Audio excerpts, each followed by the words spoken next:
Well, good afternoon, everyone. Welcome into Flying with Mike. Seems like an eternity, as I said on the on the surprise stream we did a few days ago to Paro. Great video. Great approach, folks. I highly recommend it to you.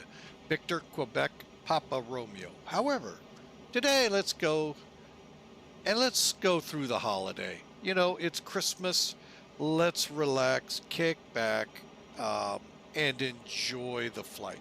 Today we're going from St. Maarten over to Miami, Florida. We're going to go into KMIA, and we're just going to have a great time.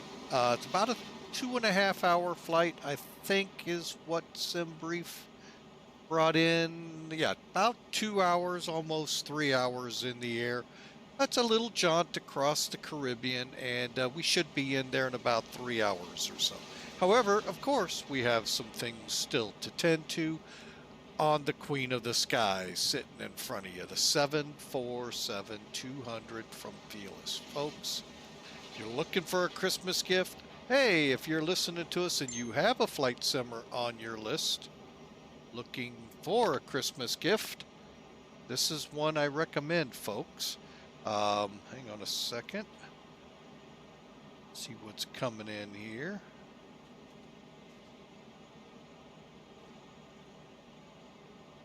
So, highly recommend this one, folks. Not sure what that message was all about, but you know, hey, people. It's Christmas time, so, but if you're looking for a gift, Felis 747, I'll even give you the link here to help you on the way. Well, not that one.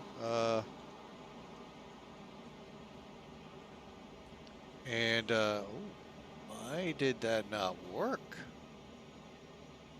Interesting. One more try, and then we keep going. Huh, I don't know why it's not working. That's interesting. Did I accidentally turn it off? I doubt it, but you never know. Oh, it's enjoy. Oh, well. Oh, I see what I did wrong. Ah, that loose nut behind the wheel struck again. There we go. There's the link to it over at the Orc store. I do recommend it. Just had an update. We're now, 1.2.4.7 or 1.4.27. Whatever, folks. We did have an update today. That's a little bit of the delay here. We had to get through a couple things with the update. All right. So without further ado, folks, as you can tell, external power is on the aircraft. Chocks are in, and we're waiting to board. All right, up into the office we have gone. And folks, what a plane, like I said. I mean, folks, if I would do it my normal way, you begin to understand the complexity for a flight simmer. Just a bit of a challenge. For those that are ready for it, this is a good one. Folks, back in the day when this plane came out, early 70s, airlines were already gobbling up the 100. The 200 just gave them a little more plane and a little more in it. But they were still three-man crews. The man that did all the work is the flight engineer behind them all. Don't let the two up front fool you, the pretty boys. They just sat up there and, like they always did, their little parade wave, you know, as they taxi down the runway and fly through the air. You know, I think they might have just been robots up there, but, you know, who knows. But they were the ones tasked up front, the pretty boys, to try and get the plane to the right place. Oh, wait, did I say that out loud? But yeah, that's their main job. And, you know, and they all three work together to get this plane from point A, hopefully to point B, without having to use C, D, and E. So, but again, that would be the pretty boy's fault, not the guy in the back, because If you had an enjoyable flight on this plane back in the day, it's because of him. He controlled not only monitoring engines, electric, and such, he also monitored the air conditioning, humidification, hydraulics, fuel, pretty much you name it, he ran it, they monitored. That's all they pretty much were worth. I mean, did up there. Um, so, oh, that's right. They had to program the INS so the autopilot, as we all know from the movie Airplane, called Otto, could fly the plane. Just kidding, folks. Oh, do I have so much fun with the pretty boys. But anyway, because it's the pretty boys that always met you when you came on the plane. Still do to this day, but they don't have that third wheel in the back, right behind them. All right, enough said. Let's get on with it here, folks. All right, so we are flying Clipper 20 for Pan Am Virtual. And I'm here to tell you, folks, if you're looking for an airline to fly for, check them out over there at Pan Am Virtual. I have even so nicely gave you their website. Check them out, investigate it, make sure it's what you want to start with. Pretty sure you're going to like it. It is a growing airline, so, watch as it grows. Some new things are coming. The big thing to let you all know is, one, you fly Pan Am. And you fly the Pan Am fleet. So you can fly the Airbus 300, 727s, 747. Now, granted, Pan Am mostly had -100 versions of the 747, but Felis has phenomenal 200-200 versions for them that work out great. There's an MD-11 that we're substituting for the TriStar. Just come over, check them out, folks, right there. www.crew.paavirtual.com. They really are looking for pilots. And on the side, they also fly for, as I will call it, teeny-weeny airlines, otherwise known as Trans World Airways. You may know them more as TWA. They do have a division for them, as well as Atlas, Air Cargo. And then on the side, they do actually have a squadron in Digital Combat Sim. So folks, there's a lot to offer you there. So check them out again, www.crew.paavirtual, all one word, .com. All right, let's get back to flying. Enough with PSAs. That's what we're here for, right? All right, we are ready to load the plane, but let's first take a look, see what we're getting ourselves into with our pre-flight.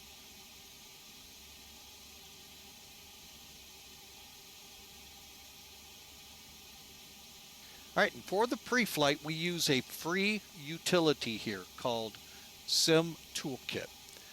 Really good, I'm sorry, another PSA coming, kind of. Really good tool for you guys out there who pilots.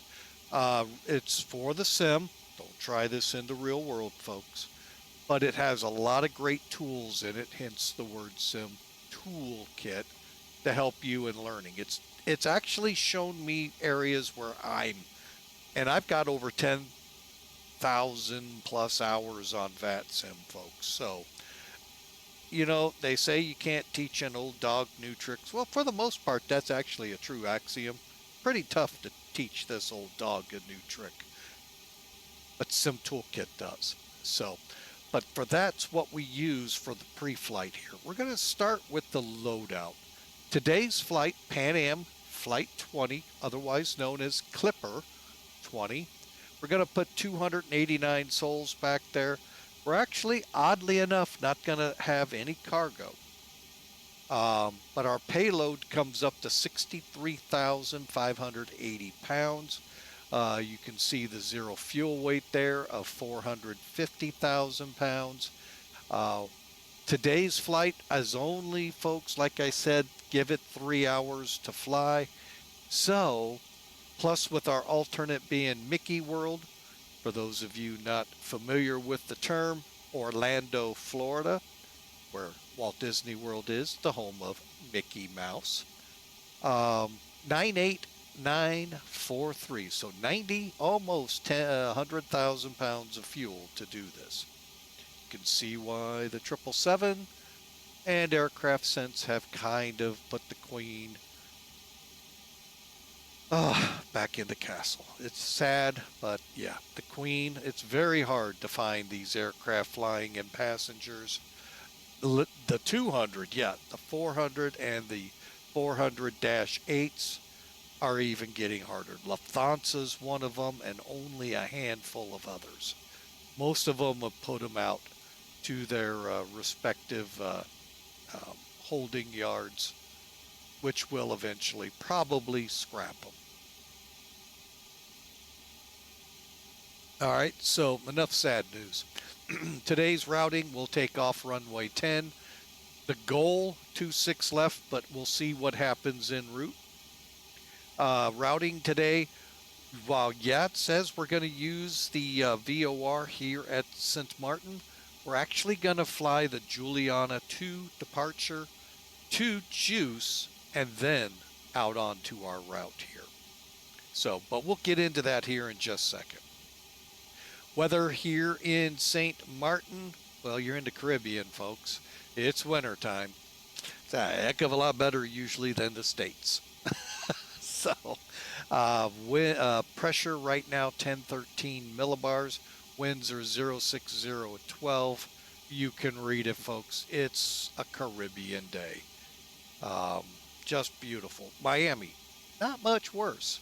I mean, west wind at 9, 10 miles visibility. We do have a ceiling at 3,000 feet.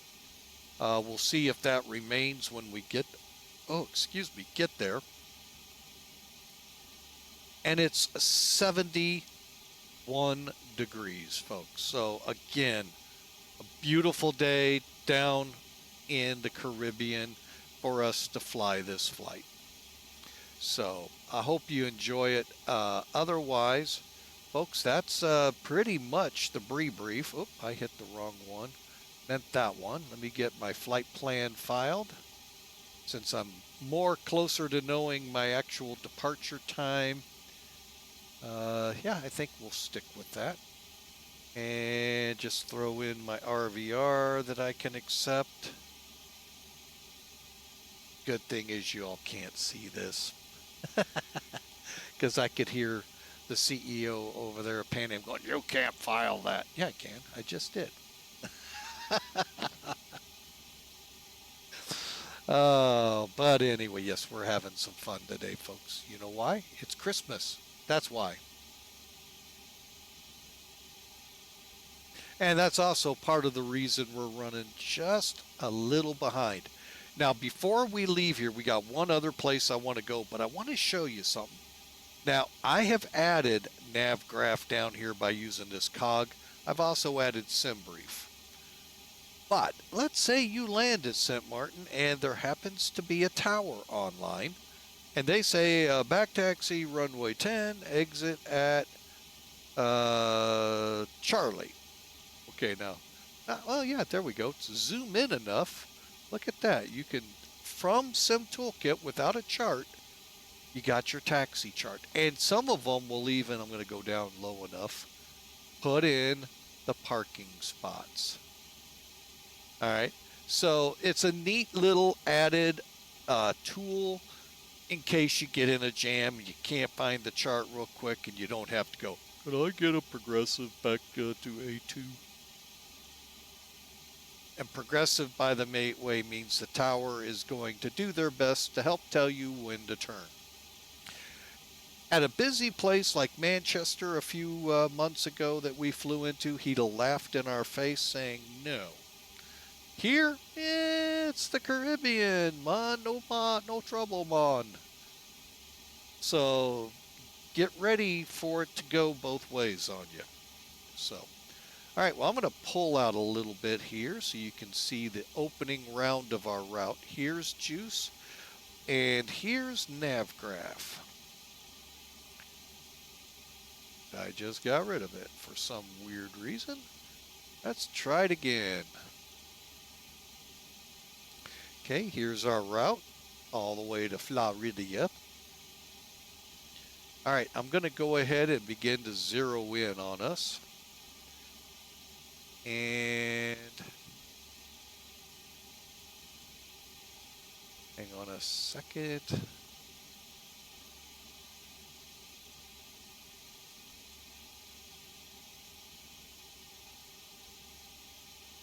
Get rid of this a little bit so it looks a little better to you. There we go. I didn't realize that when I had done this earlier. Let me fix it. I've got actually the desktop version running as well as the sim brief, and they're both the same. It's just pulling from my account there. Okay. And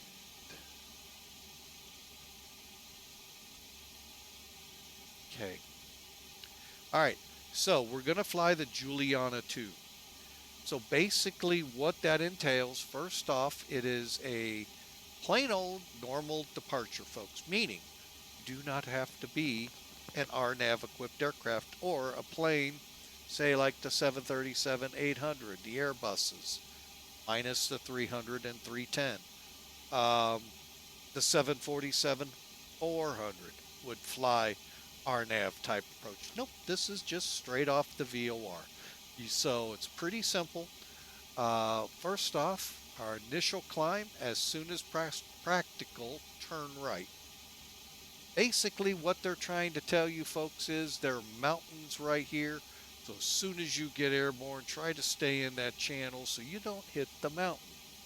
So you're kind of seeing the flight route that you're going to kind of sort of fly to intercept the Papa Juliet Martin, or Martin Mike, outbound radial 166 out to the 10-mile DME mark. At that point, you'll enter a 12-mile arc and then head 325 off the same VOR, intercept the 292 radial to juice, then on course. Very simple, conventional, standard type of departure. No real fanciness involved, other than the intercepting of radials. We'll try our best. But it's going to be real close to the airport. You're going to probably just eke 400 feet when you start into that turn. That mountain is just across the bay, folks, so you're going to want to be turning, but you don't want to hit the mountain. You'll see what I mean when we get a little bit of a visual. And then we're on our way. So there's kind of giving you the departure. Here's where we're at, Alpha 1. So the game plan is to taxi down Bravo. I'm sorry. Doesn't really say. Does it say here? Well, anyway, we're going to come down the ramp here, get on the runway of Bravo, back taxi it to here, turn around, and let her rip. 7,500 feet of runway, folks. You're going to be a typically 747s when they flew Sint Maarten were going back to places like Amsterdam and Paris. And maybe Miami early on, but mostly those routes now are flown by 57s and 737s. So there you go, folks. That is our our departure brief in a nutshell as we prepare to get underway here at St. Maarten. All right. Okay, folks, so here we go. Let's load this plane. 299 or 89 souls. So how you do this, folks, is very simple. Come here to the EFB, do the load calculator. All it does is calculates what you need. Okay, so going down here, we got 1,147 miles. Now, I thought about setting it right at 1,150. It only moves in 50-mile increments. But I thought, no, let's give me a cushion of 50 miles. So we put that in. Our flight level today is 360. We have a wind that's averaging right now about 256 at about 50 knots. So I backed it off quite a bit because it's coming in a quartering wind. So we're only, some of it's head, a lot of it's tailwind. Well, I'm sorry, correction. Some of it's tailwind, most of it's headwind. So I'm kind of balancing it that way. Our alternate is just about 200 miles away at Mickey World, otherwise known as Orlando, Florida. We're going to put a contingency of 10% on. Taxi fuel 20 minutes. Here's our fuel breakdown. Total fuel will be 101,000 pounds. I know SimBrief said, hang on, I'll tell you, 98,000. So I'm graced with about 5,000 pounds of fuel. In this plane, that's about one engine running. Yeah, about one engine. So what did that bring up? Here's the final results. So we got 289 peeps, 0 in the cargo bins. Now, when you put the peeps on, it's accounting for baggage. Not baggage they bring aboard inside themselves, the baggage they're carrying externally. And then you can see the rest of the break, the 450, 269, takeoff, landing. Here's our CGs. You want to see it in load sheet format, there you go. But again, this does not, I have yet to put a single person on board, single drop of fuel on board. Go back to the home page. Now, it's these two utilities that do that job. Refuel. Always click Use Load Data Sheet. There's the total fuel. You can go a couple different ways here, folks, but I recommend, I just do instant because I know it's going to put it in right. I did it once, one of these two ways. It did not load the fuel like I wanted. Now, granted, that was, oh my gosh, several months ago. One of these days, I'll do it off stream just to see. But yeah. Okay, so I come up here. Let's go to payload. Use the data sheet. There's my 289 peeps. 0 in the cargo bins. There's my 0 fuel block. Now, you can also instant board and load, which means, voila, Scotty from the Enterprise will beam them from the terminal straight into their seats on the plane.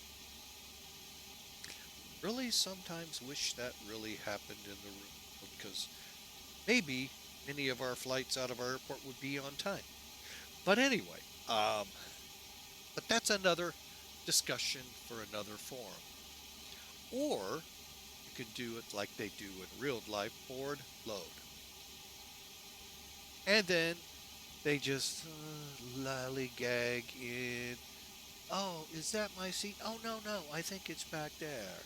But those are the good ones. They're at least on the planes. Then you got the stragglers that think, oh, the plane's still in the gate. I got plenty of time to go get a mocha frappa chappy before I hit the plane, and then maybe 2 shots of JD.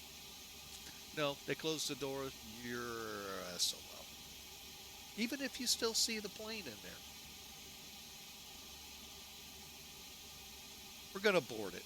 We still got a little bit of work to do, so here it goes, showing you down here where we're at. 3 passengers, 4 passengers, get the drill. And we'll hit load, and guess what? There's no load, because there's no cargo. And there you have it, folks. The airplane is now in loading mode. And we are going to finish up some things here to get this plane ready to roll. All right, so first off, it told me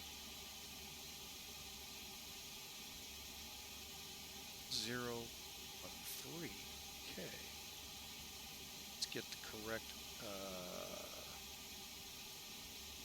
information. Altimeters.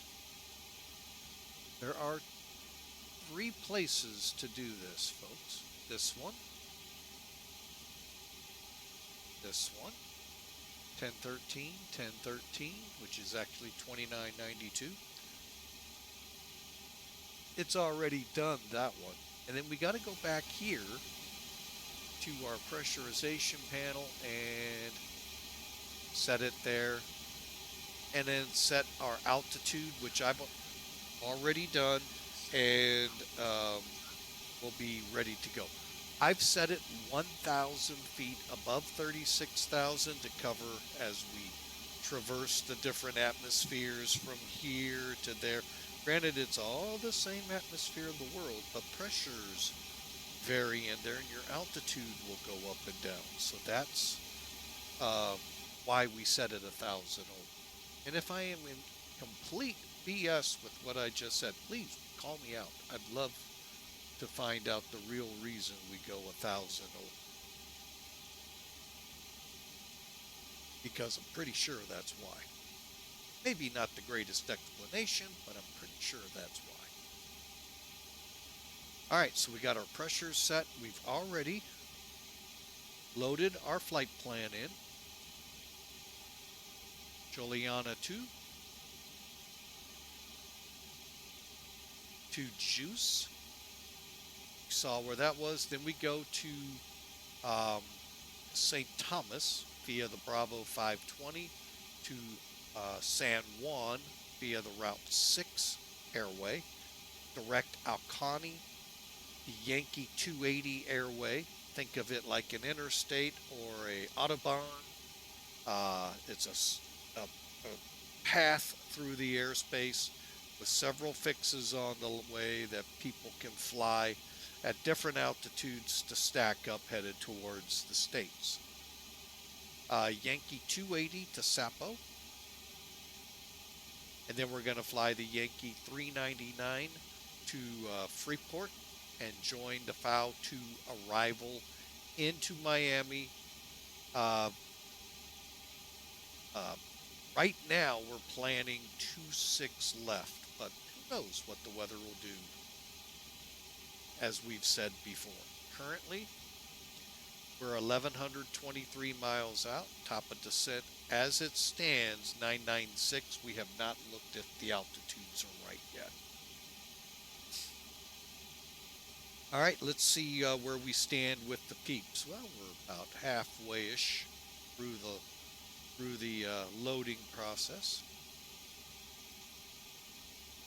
So what I am going to start to do, let's take a look outside, see what we got to do. All right, so we got cargo bays still open and people still loading. So let's go in here and close up the cargo bays by going to ground. Close, close, close. You can see them closing.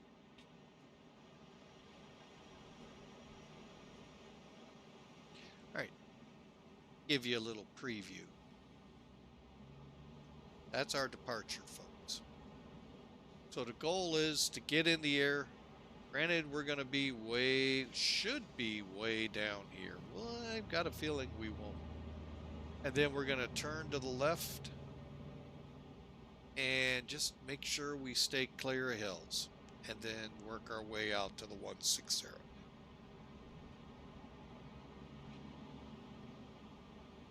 All right, I'm going to go ahead and connect up.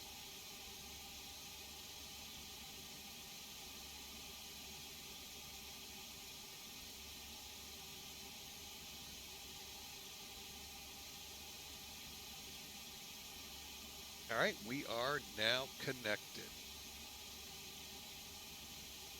And let me just make sure we got buddy that we came in top of us. No, we did not.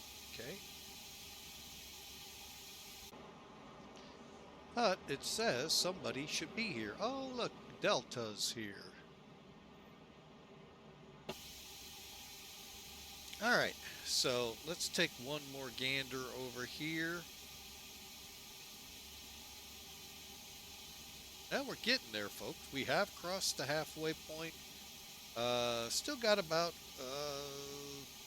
let's just call it 80 people board up. So hopefully they'll get on here soon and we can get this plane rolling.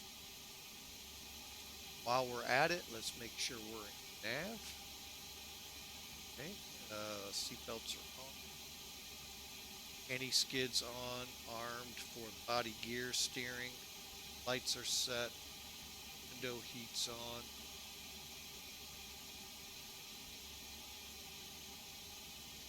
Okay, and 2000 set for the altimeter, TOD, and ready to go. As soon as we get all these peeps aboard, we got our clearance. Departing runway 10.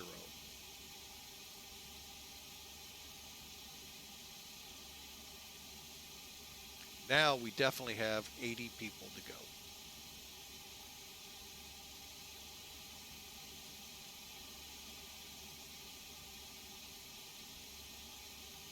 All right, well, while we got a few seconds here, folks, let me first go through the flight schedule for the next couple of days, because this is it for the year 2023 for flights streams scheduled. Not to say there may be a stream pop up here and there, but they will be just that, pop up. I'm not going to try to schedule next week because it is difficult. So let me begin by saying Merry Christmas to everyone. I hope you have a blessed day, and please always keep in mind why we celebrate Christmas. You can get into all of your reasons that, well, Christmas really wasn't this day. Oh, it's such a pagan holiday. Do you know that George Washington was not born on the same day that we celebrate President's Day? Do you know that certain people were not born on those days? So that's kind of a wrong way to look at it. Folks, we celebrate the birth of Christ, the birth of Jesus Christ in Bethlehem. It doesn't matter if it was December 25th or July 4th. We're celebrating the birth of our Savior. That is what Christmas is truly all about. Now, what we as human beings have done to distort it, that's on us. But the fact is, no matter how you want to look at it, we are celebrating the King, Jesus Christ. So, I hope you all have a great Christmas and enjoy all that comes with it, the joy. I mean, I wish we could keep Christmas alive year round, but we can't, unfortunately. People would just go nuts. But I really wish we could. The world would be, maybe, instead of nuts like they would go, very sane and a very different place. So, have a Merry Christmas. Enjoy the new year, 2024, and everything ahead of you. None of us have a clue what's coming down the pike. Oh, we have little clues here and there, maybe related to jobs or this or that. But overall, we don't know what lies ahead. January 1, 1201. It's a whole new slate, folks. So, enjoy.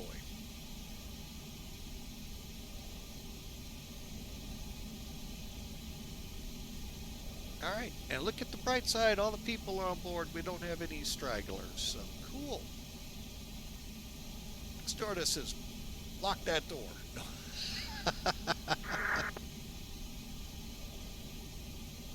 Juliana, traffic Delta 51, taxiing to runway 10 via Alpha, Juliana.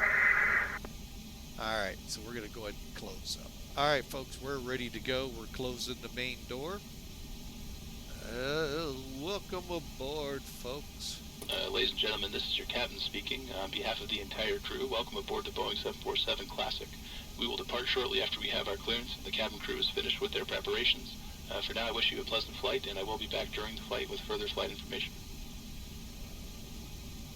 All right. Now, neat thing there, folks. Now, the reason you heard that so loud, well, it's the loose nut here behind the wheel. But when I do the next one, you're going to not hear them that well because the PA is turned down.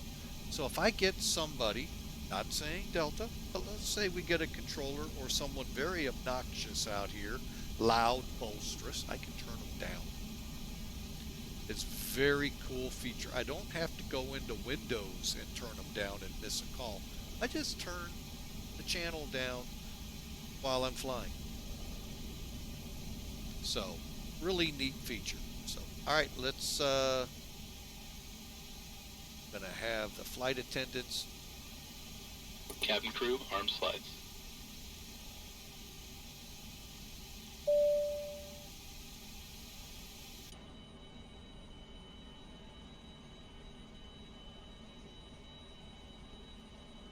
Juliana, traffic Delta 51 lining up for 10, Juliana. All doors are closed and armed. All right, we're going to do one more thing here. Let's get our takeoff information set. Again, make sure to use always the Juliana, loop traffic Delta sheets. 51 departing 10, Juliana. Sometimes people just don't realize how simple it is to talk. Anyway, flaps 10. Here's our takeoff weight and our CG. All right, so our length of runway, remember folks, 70, I think it's 7,500 feet. 7546. I can't go that low. So we'll just bring it down. I'm going to go ahead and say 7,500. Airport elevations 14. And our runway heading 100. Okay. Slope wise.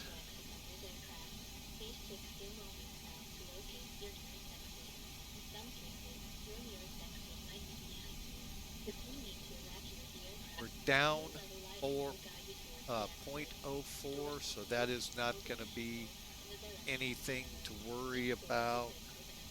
Nope, I can't.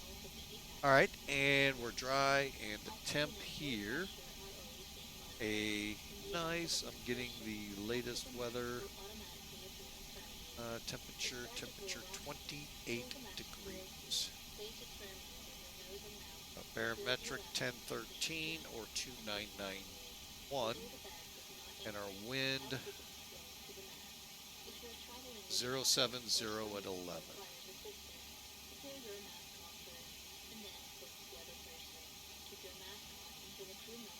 Okay, so there you have it, folks. There's our takeoff.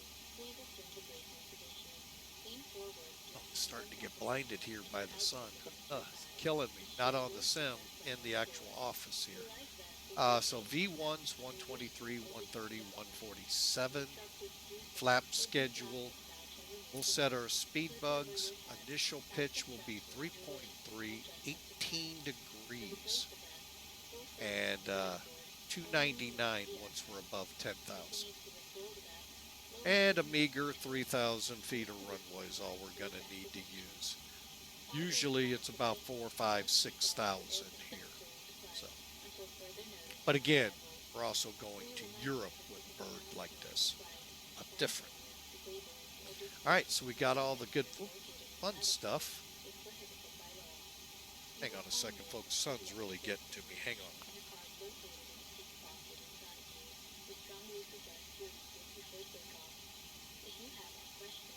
Please don't touch this to us one of our crew members. We wish you all an enjoyable flight.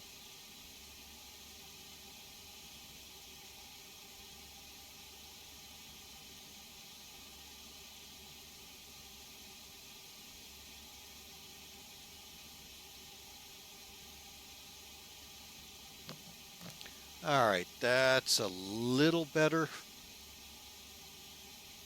for now. All right, so with all of that programmed, Before start checklist, please. Gear lever and lights. Down and check. Brakes. Parked. Start levers. Off. Radios. On and check. Flight control hydraulic power. On. INS. Check and nav. Compasses. Slaved. Window heat. On. Seatbelts and no smoking. On. Emergency lights. Armed. Exterior lights. Hold on. Check. Flight instruments. Check. Altimeters and clocks. 1013. Set and cross check. Radio INS switches. Radio. Radar and transponder. Standby. Indicator lights. Check. Engine and wing anti-ice. Off. Stall warning. Check. Mach airspeed warning. Check. Auto brakes. Check and off. Body gear steering. Arm. Anti-skid.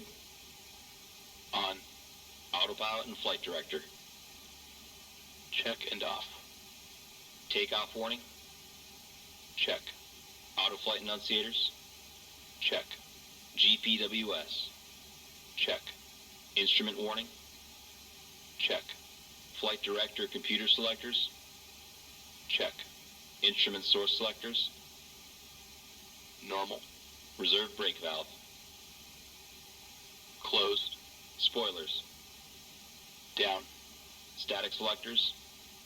Normal. Oxygen mask and regulator. Check. Engine brake pressure.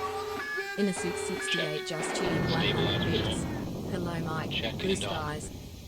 Rudder and aileron trim. Check. Checklist completed. Insuit, welcome aboard. Thank you so much for the 100 biddies. We sure appreciate it. And a Merry Christmas to you as well, and blue skies to you.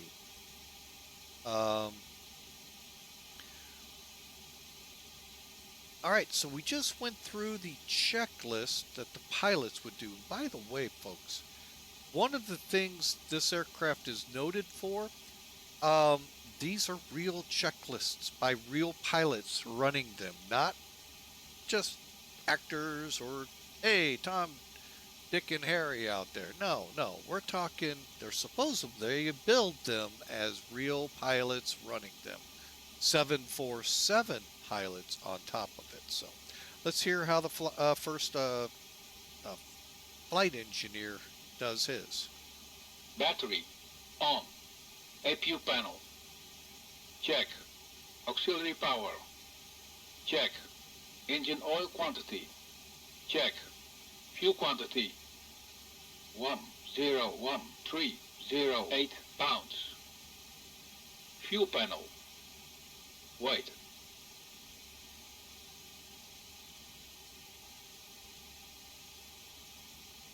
Alright, so we're hung at the fuel panel.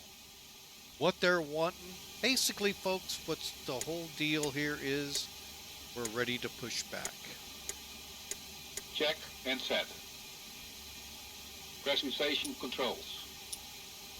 Check and set. Bleed controls. Wait. Okay, hang on a second here, folks. Let's get our APU ready to crank up. I just realized it's not running.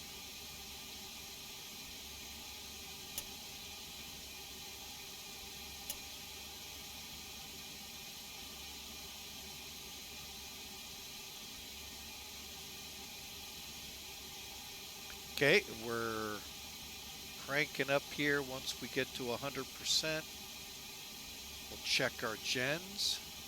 First, I close off what I call the top half of it. So that way we can run them. It's these two switches.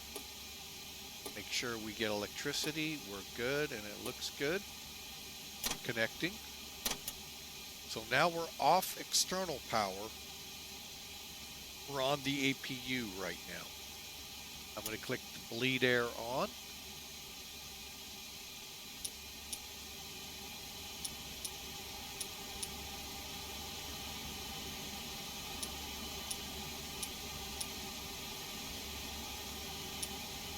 Check and set. Juliana, Hydraulic traffic, quantity. West 649 Check. heavy, EPR computer. Wait. 12 miles. All right, it's wanting to be in go around. Let me show that to you down here. So it's wanting to be here. We're actually, no folks, that does not say top of descent. It says take off dry. It's a condition these aircraft used to use where they put water into the exhaust to help give them more thrust. We're going to go with TOD and see how it works. So let's just go check. Circuit breakers. Check. Indicator lights. Check. Electrical panel. Check and set. Air conditioning controls. Let's see. Check and set. Fire control and wing overheat panels. Check and set. Equipment cooling. Check. Passenger oxygen. Check. Hydraulic panel. Check and set. Fuel jettison panel. Check. Crew oxygen. On. Oxygen mask and regulator. Check and emergency off. ADPs off. Checklist completed. All right, ADP, by the way, you're going to see that a few times. Air demand pumps. There are these four switches right here. Once the engines are up and running, we go to auto. All right, so we are fuel pumps on, ready to go. Let's go ahead, call for our pushback, and get ready to go, because our next checklist, and by the way, you can run it from here. There's one over here by the first officer, as well as the one we've been using over by the captain.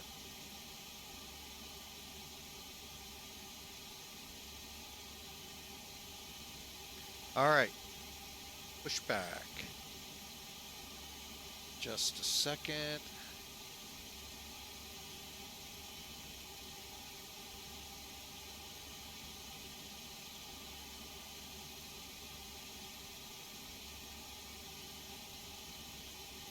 Of course, there's an update. Uh-oh.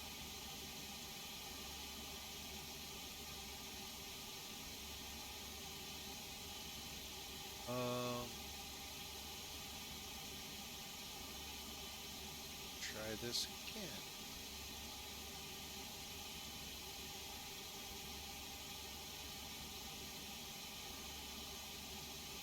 Okay.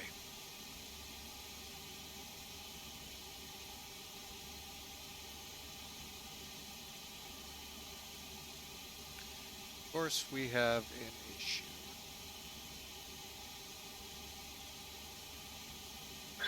Juliana, traffic, launch West 649 rate heavy, fuel now 500 miles zero.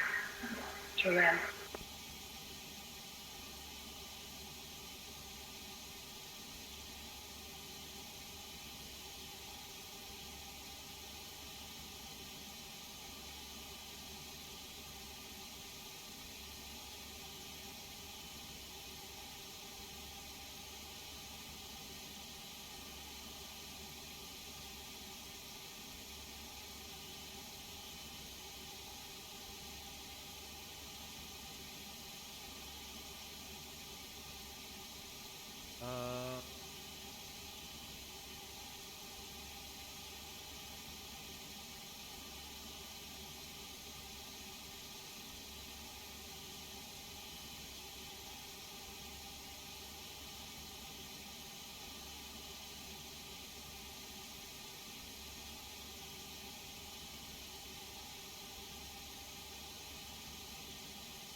I don't know how to get my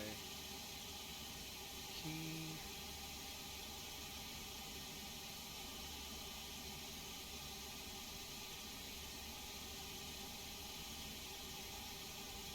Now I found it. All right. Yeah, we've been trying to plug this in.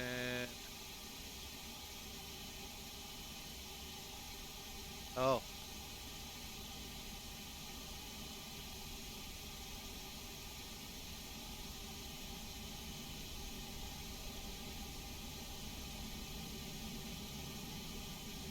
That's not what it's looking for. Okay, well, we'll have to do this the old-fashioned way.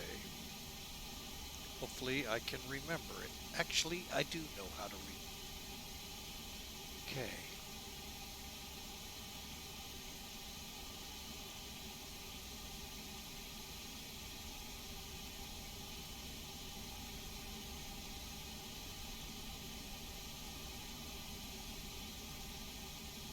Okay, so we're going to just do this without the ACAR system.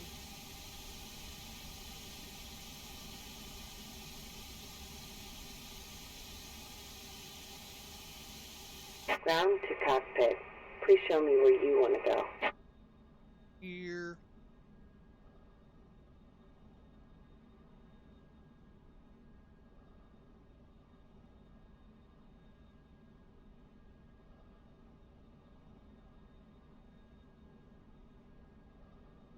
Ground to cockpit. Tow is driving up.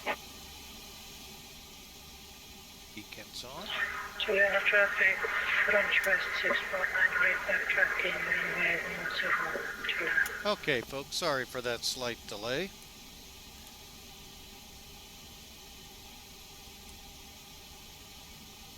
And I am going to alert management to that issue.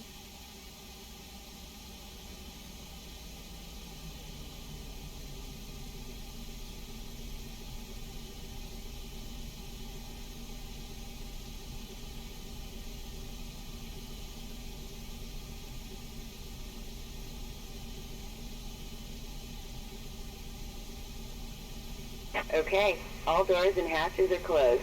Ready to connect.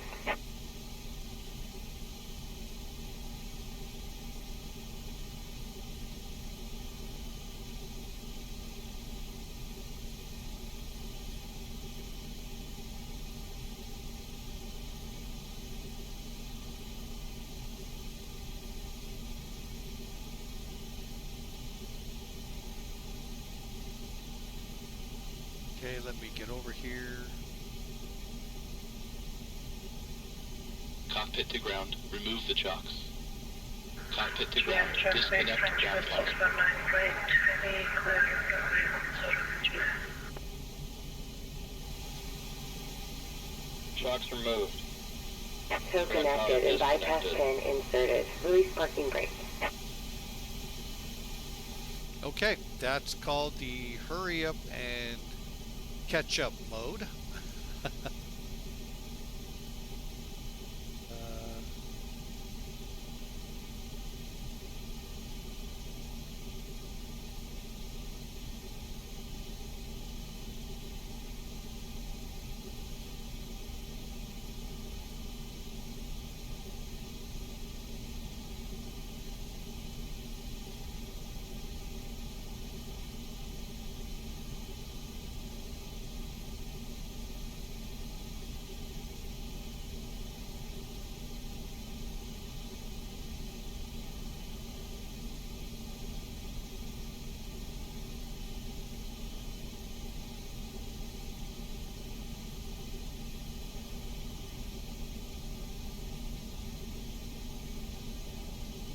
All right, got the CEO, chief pilot all notified. All right, let's get flying.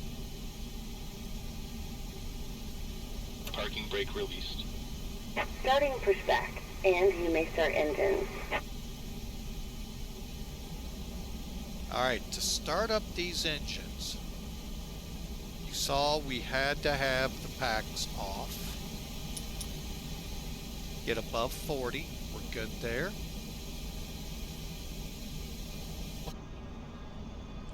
somebody taxiing?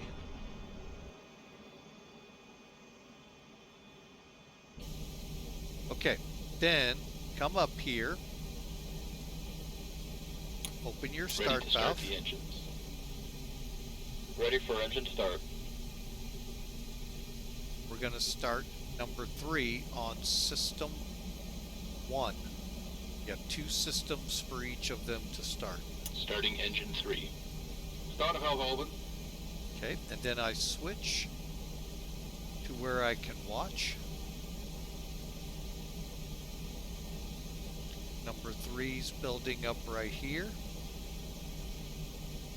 He'll tell you when you get to 20%.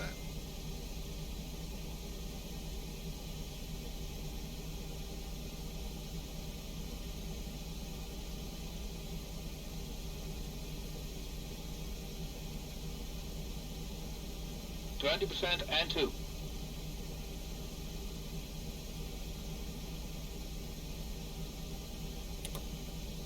Fuel on. Light up. Okay, and that one's lighting. Starter off.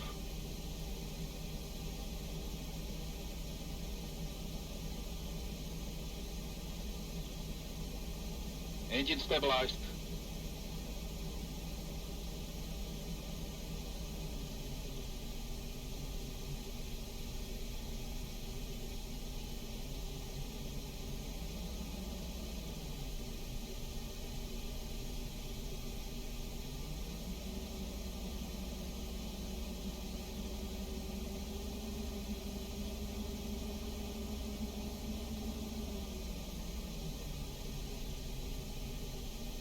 Oh, okay, Hawker. I get what you sent me privately.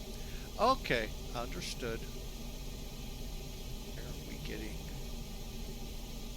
Operation complete. Go ahead and set the parking brake. Okay,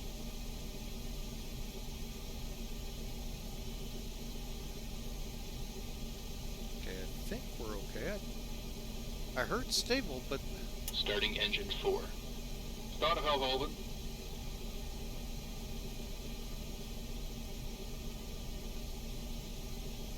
Parking brake set. Disconnecting tow. Stand by.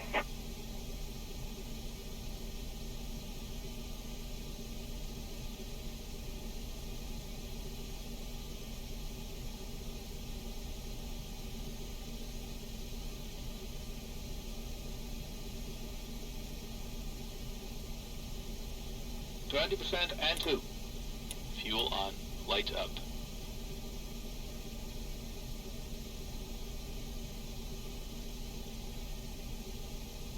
Starter off.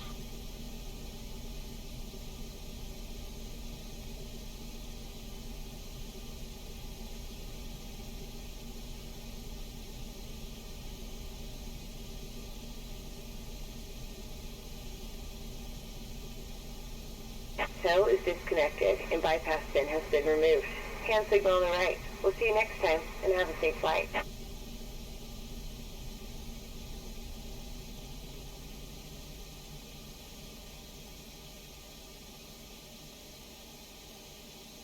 Engine stabilized. okay. I missed something, obviously. Let's get both of these started up here. So, Starting engine 1. Starter valve open. Starting engine 2. Starter valve open.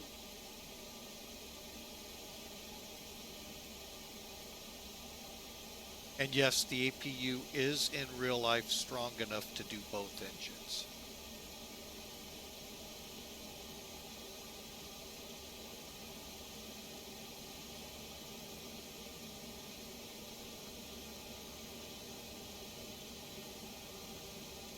%, and 2. Fuel on. Light up. Okay. 20%, and 2. Fuel on. Light up. Starter off. Starter off. Now we just got to wait for 2 stabilizers. Sorry about that, folks. Little bit going on here got me thrown, but we're catching up real quick.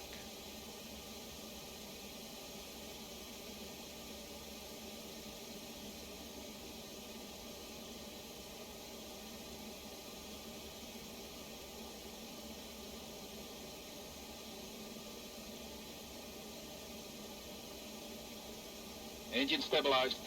That's one. Engine stabilized. That's two. All right, so we got them all started. Let's go up here, close the starter valve. And they've already armed the slides. We're ready to go. Let's head over here. Close.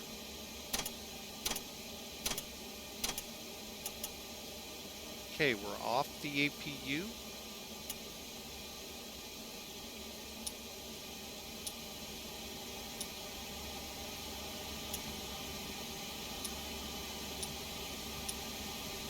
All right, everything's good. ADPs now can go on. Close reserve number 4 and cargo heat. All right, real quick run through the checklist here to get us going.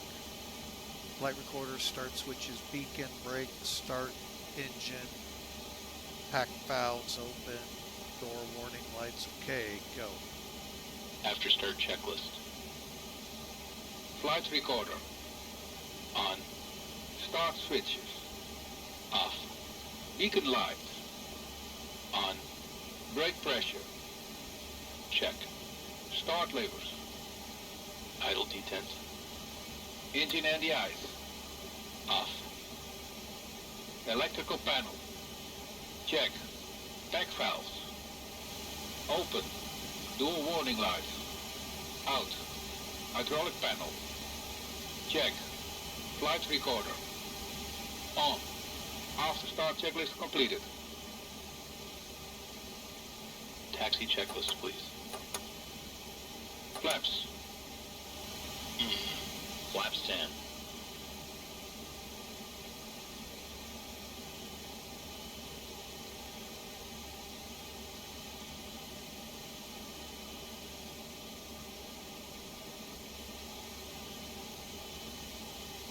Flaps 10. Flaps 10. Takeoff data. EPR and airspeed ducts. Set and cross check. Stabilizer trim. Set in green band. Probe heat. Hold on. On. Flight controls. Damn. Okay, we're going to check those real quick. We're going to use this gauge.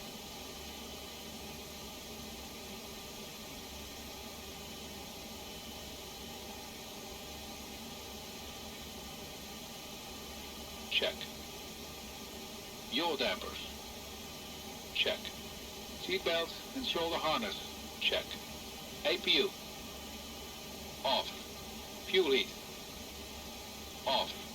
Totalizer and gross weight. Set. Flight engineer and pilot panels.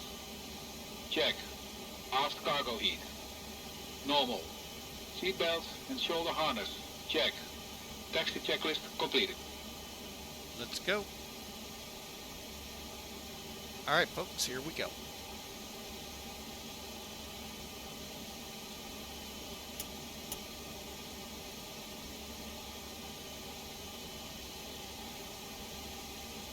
Parking brake released.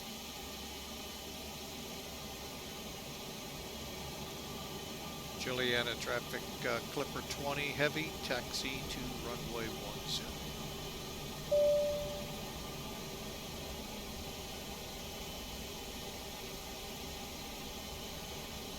Cabin ready.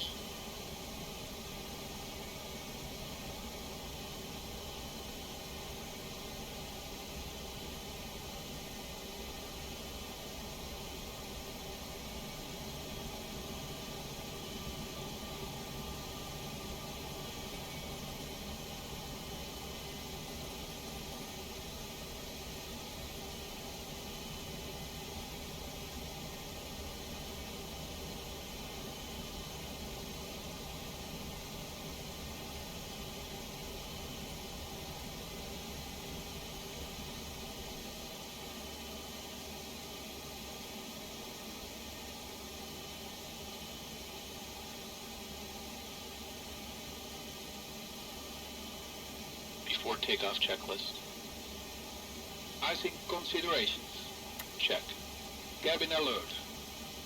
Check. Transponder. Check. Ignition.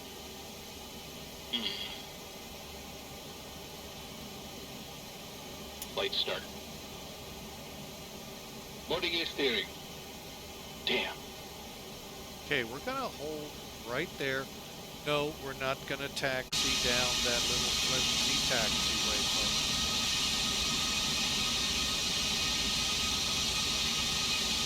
Juliana traffic, Clipper 20 heavy, back taxi 104 departure, runway 1.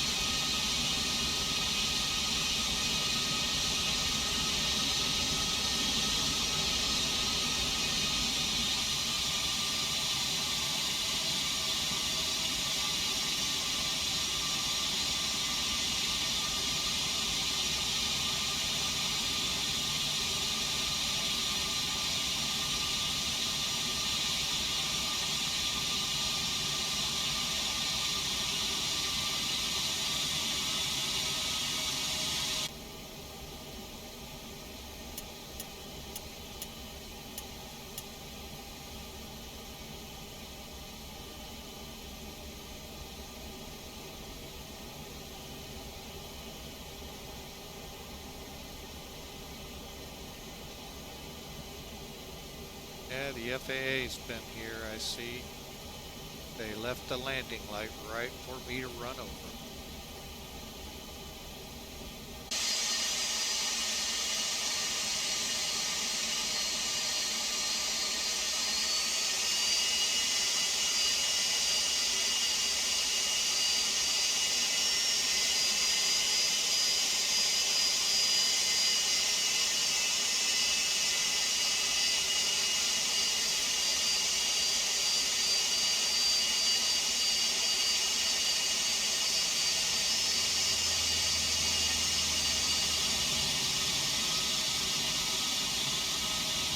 Doesn't really do a full justice here of St. Maarten, as that's a beach right there on the other side of that roadway,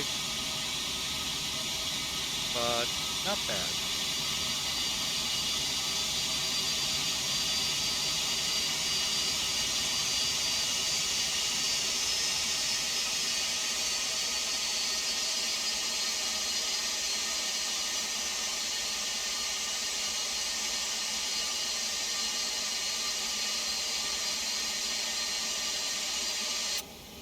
All right, folks, we got the lights on. Body gear steering Disarm.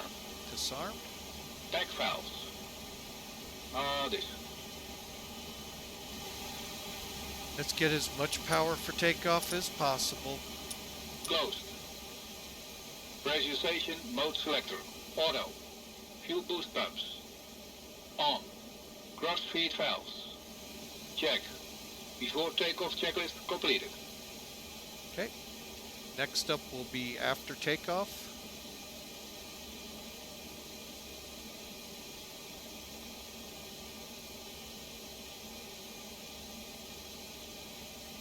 Okay.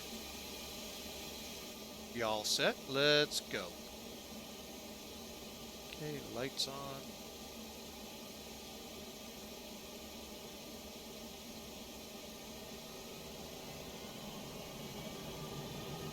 Stabilized.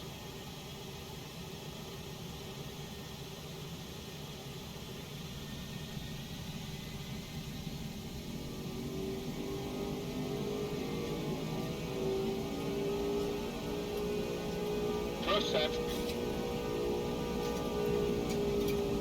80 knots.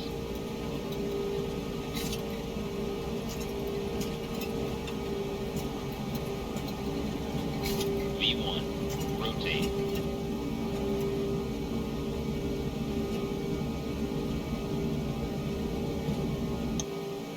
Positive rate. Gear up.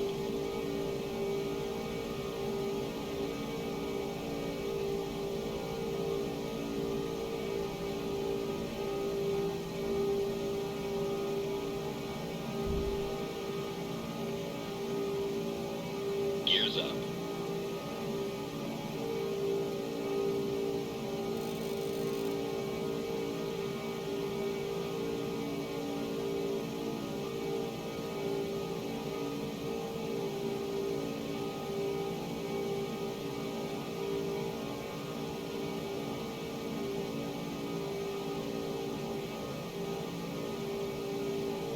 Terrain.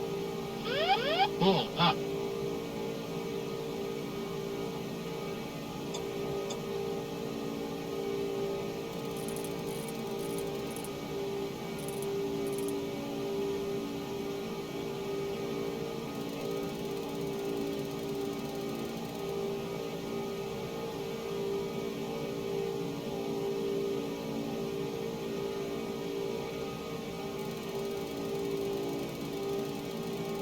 Down to level off.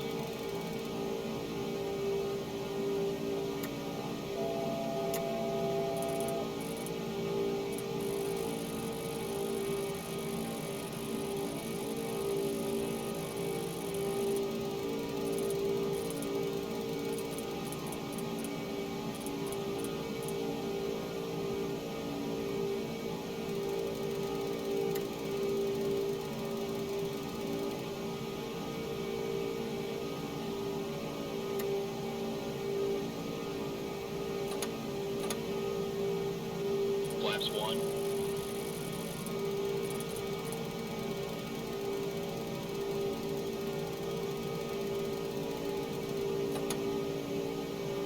Flaps up.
All right, folks, we are on our way. We're through 10th, almost through 10,000 feet on the climb.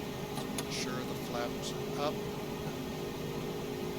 It can be very, that little space there, folks, from a distance can look like you're up.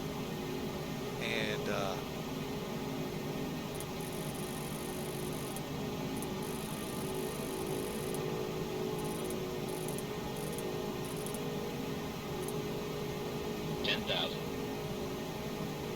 let's get those lights off.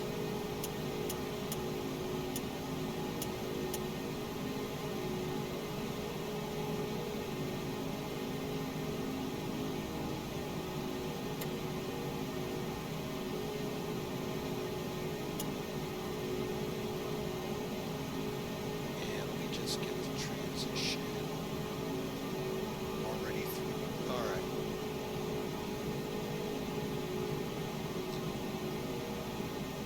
And we're already there. Okay, cool. All right, so we can run the after takeoff checklist.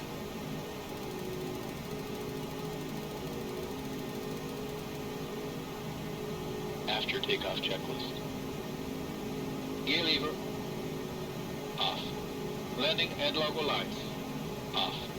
Ignition. Check. Seat belts and no smoking sign. Check. Back valves.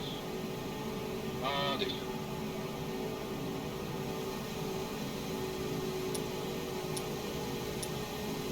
Open. Fuel lead. Let's see.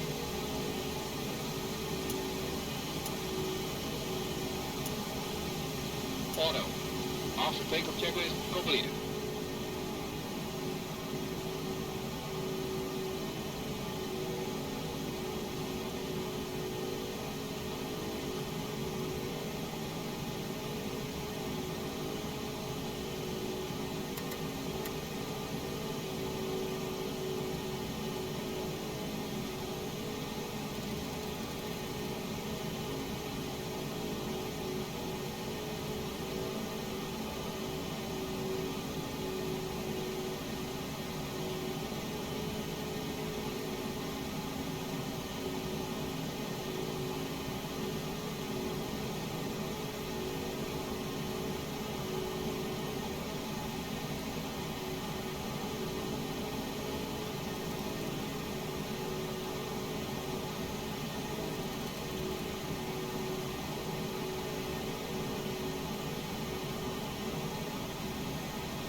folks, just doing a few checks here as we continue our climb and acceleration.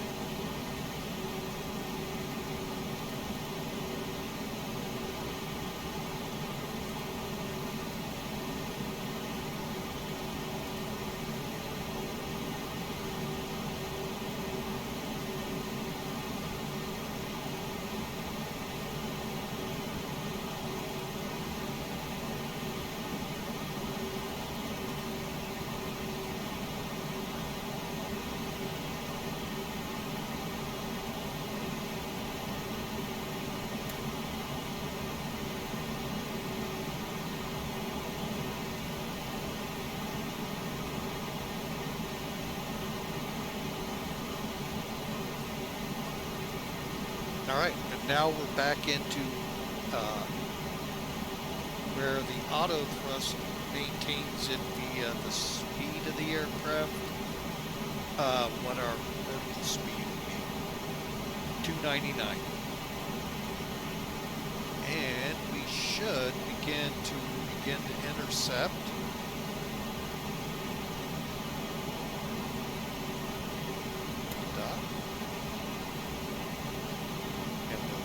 Out on 292, headed towards Juice, and as soon as we get established on this, I am gonna switch us into the INS so it'll fly from there on.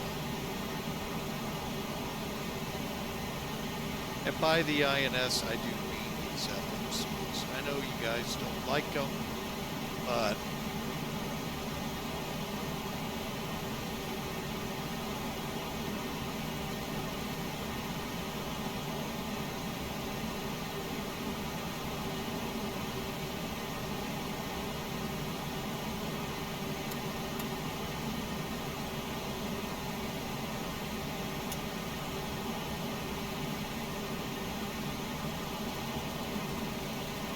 Juliana, traffic Dominican 1032 is now 3 miles final, 10. okay, we are headed out.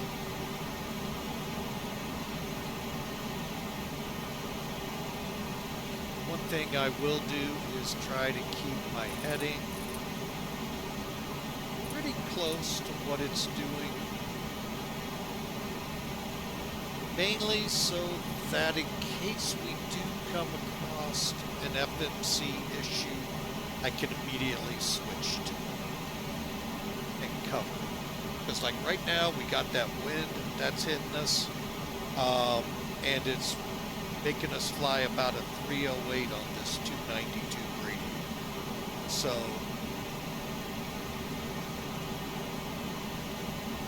actually it's come in just a bit.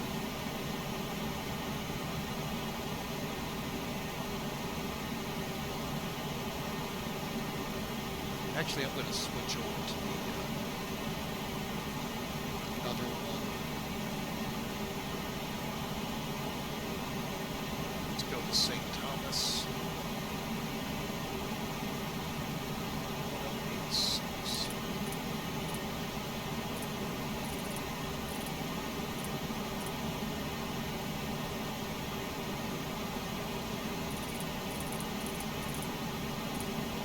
And there we go, folks. We are on our way through 23 and a half up to 36. Hope you enjoyed, folks. That was, again, pretty painless.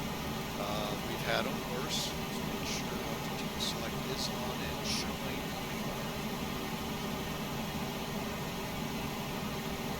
So, kind of sit back, relax, folks. We've got a little bit of time to get to point B in Miami. About 2.5 hours. At this rate, we may be down to 2 by the time we level off. So, hope you enjoy, and welcome aboard Clipper 20.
level off.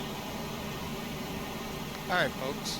Been working in the background with the guy behind Pan Am Virtual, trying to figure out why things went amiss. Oh well, we've got things figured out for the next flight. We've got our times, sort of, kind of. I forgot my off time. Oh good, it got it.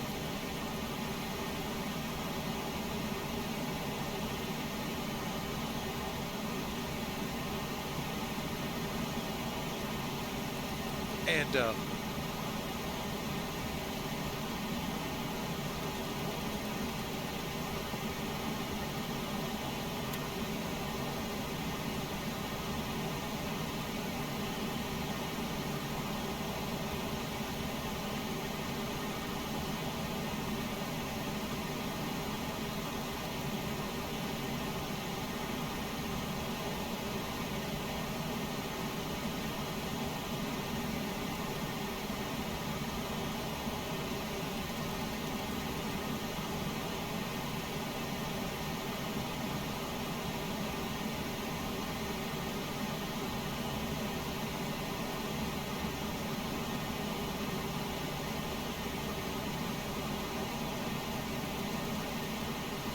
all right, folks, so we just leveled off, and cruising on. Currently, like I said, 204. Folks, we didn't take 20 minutes to get this far, just to let you know. Maybe, let's see. We're lucky if it was 10 minutes. So, again, it's because you're getting into lighter air. The plane's actually building speed, even though it's got this pretty stiff quartering crosswind. So, but we're on our way. We'll get there in about 3 hours, folks. Enjoy the music. We're going to let it play for a little bit here and let you all relax. Hopefully you're all ready for Christmas. If not, you only have 1 week, folks. I would say 6 days, because Christmas Eve, you only have a limited time. I know some of you out there procrastinate Christmas Eve. I used to be one of those who found out that's sometimes not the best thing to do. So, take it from Flying with Mike, otherwise known as Captain Mike. Might want to get that shopping in quick. Good boy. Cards are hard to find, little presents at that time. Alright, so enjoy the music, folks, and we'll see you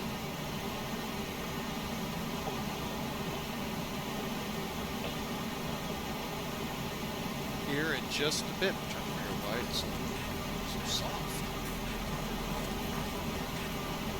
Is it because of the aircraft? I think so.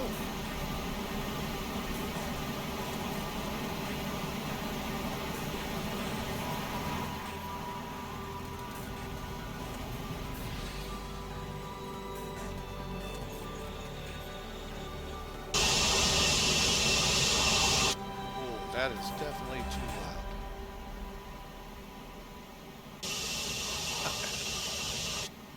All right, we're cruise.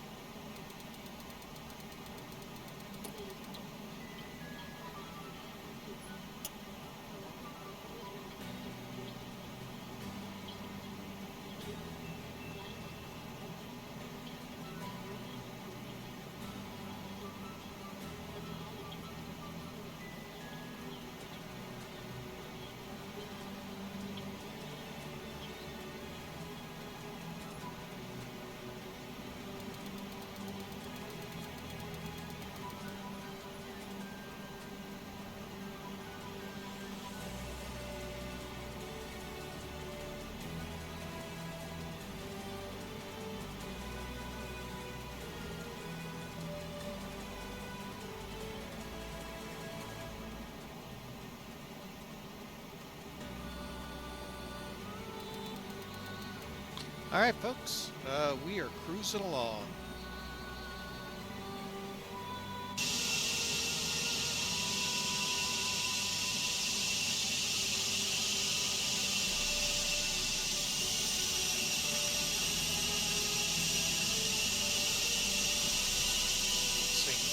in the distance. St. Croix below. Under the clouds, San Juan, Puerto Rico.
All right, folks, just messing with the soundboard here and seeing how things go. I think we're set, and hope y'all enjoy the ride. If you do hear anomalies, please let me know, so we can get things straightened out as quickly as possible. But for now, we got about an hour and 56 minutes toward our destination of Miami. Now, I will warn you, we are set a little behind on time, so it could actually be dark when we get there, but will still be daylight. I kind of took an average of flights today, when they take off, when they land there, so see how close I did.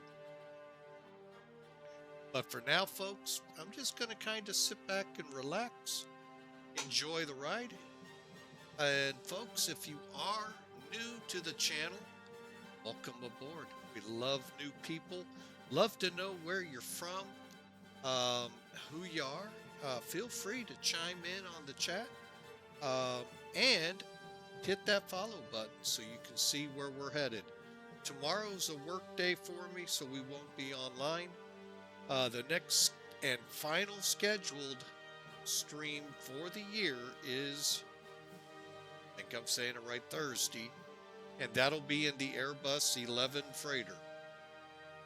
Oh wait, I'm sorry, it's actually called DMD-11. If you treat the rotate or any MD-11, if you look at it carefully, you're going to see a lot of Airbus characteristics. You get that in your brain, that plane becomes really not as a daunting task as I've heard a lot of people say about it. It actually comes pretty easy. Boeing did not build this plane. Okay, Boeing acquired it with the purchase of McDonnell Douglas, who incorporated Airbus characteristics, especially in avionics, especially in the overhead. Oh yeah, you'll see some of those MD products up there, the way they did it, but it was amazingly set, a lot like an Airbus. So yeah, get past that. I don't get it. It's not like the 737. It's not like the 767. It's not meant to be, folks. It's actually a McDonnell Douglas product, and there's a lot of Airbus in it. So think Airbus, and you'll boom. It all falls into, everything begins to fall into place. From the McDo/FMC on the plane, to the overhead panel, to a lot of things. So we fly that. That will be our Thursday flight for FedEx. So we'll bring some presents into the super hub there in Memphis.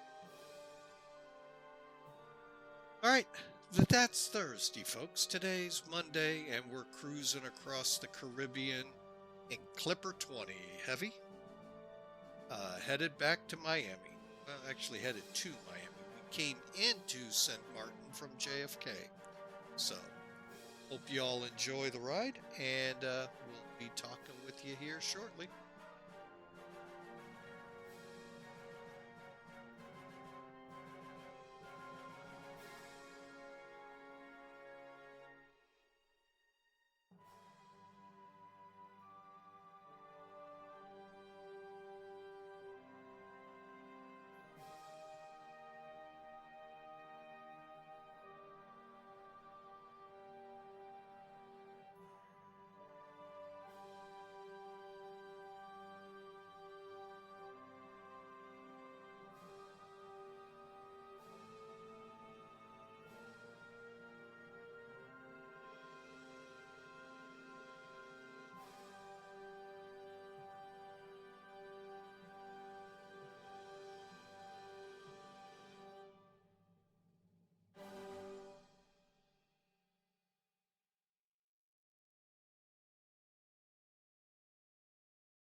All right, folks, welcome back.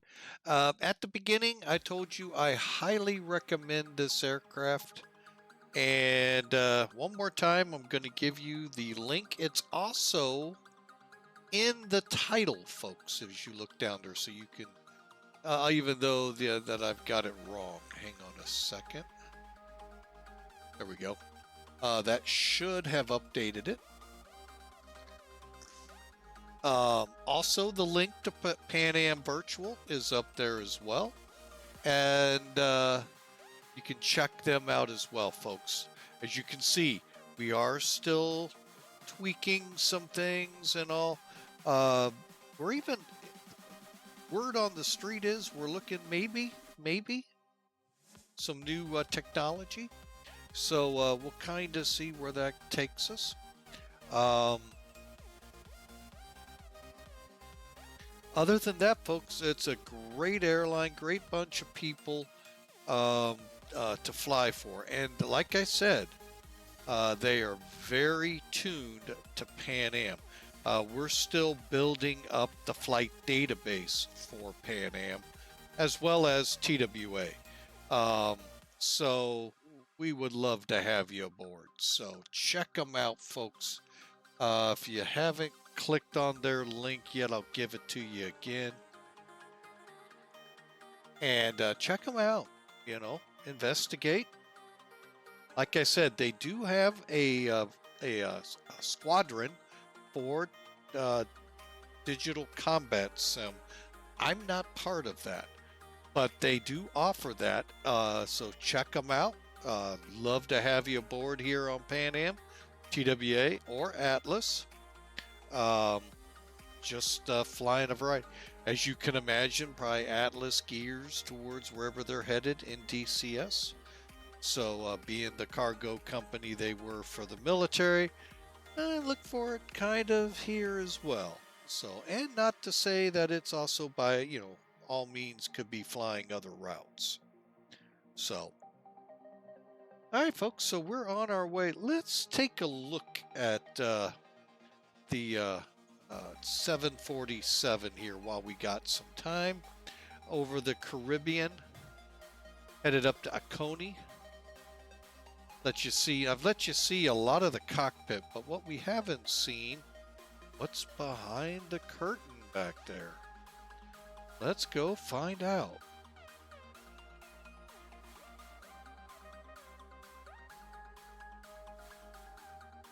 And Felis has really put together a fantastic interior.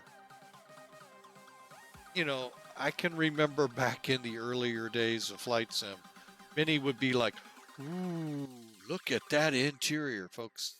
The main cabin's second layer, down one. No, the bathrooms don't work. He just did the update, so I thought I'd better check. He may have surprised us. So, and yep, you can go down.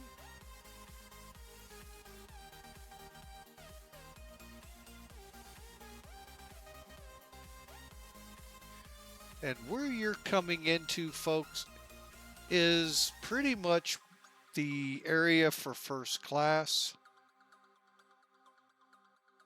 One of the galleys right here. Of course, the steps we just descended. And what first class was like back in the 70-80 time frame. Wasn't these little cubes you sleep in and relax in and all of that. No, it was just roomier chairs. And a little more attention to the customer. But you know what? It didn't matter back then if you flew first class or, as I affectionately call it, cattle class.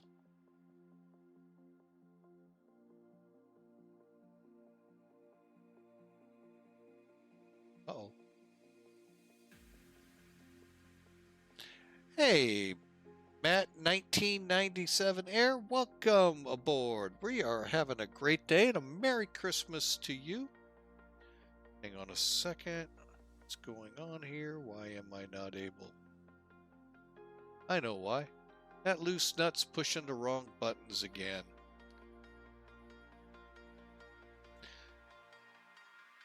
Let's see, now you're in what would have been the coach class. Otherwise, affectionately by me called the cattle class, where they just cram as many people in here to try to make a buck. And more galleys. He really did do, though, a fantastic job.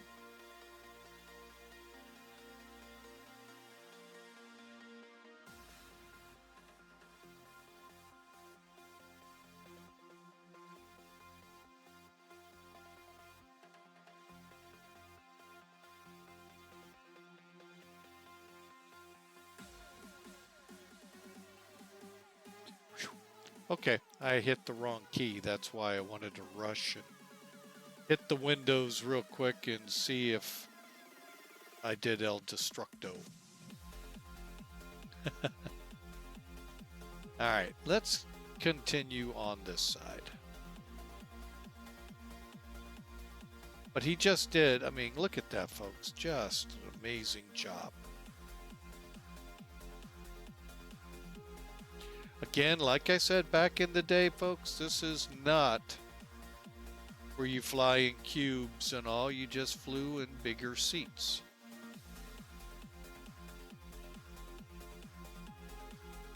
Back into first class, and yeah, that's a door right there, folks.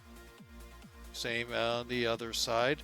You had two doors, and most airports by the 70s, late 70s, early 80s had two jetways that would meet heavies so they could board quicker the higher numbers of people. Your coach would come in there first and business class up ahead.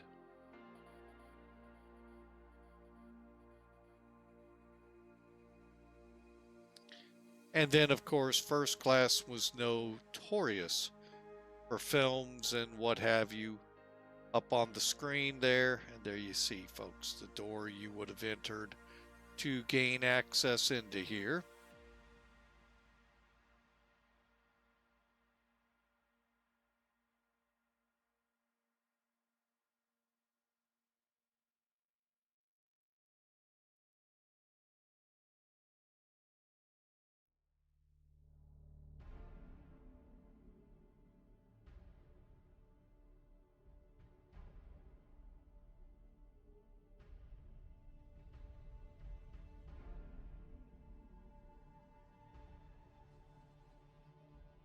And you know, a lot of the 747-200s, while yeah, they put some seating up here, a lot of the first class lounges were up here too. So, depending on the airline, obviously. But yeah, there you have it. There's your emergency exits from way up here.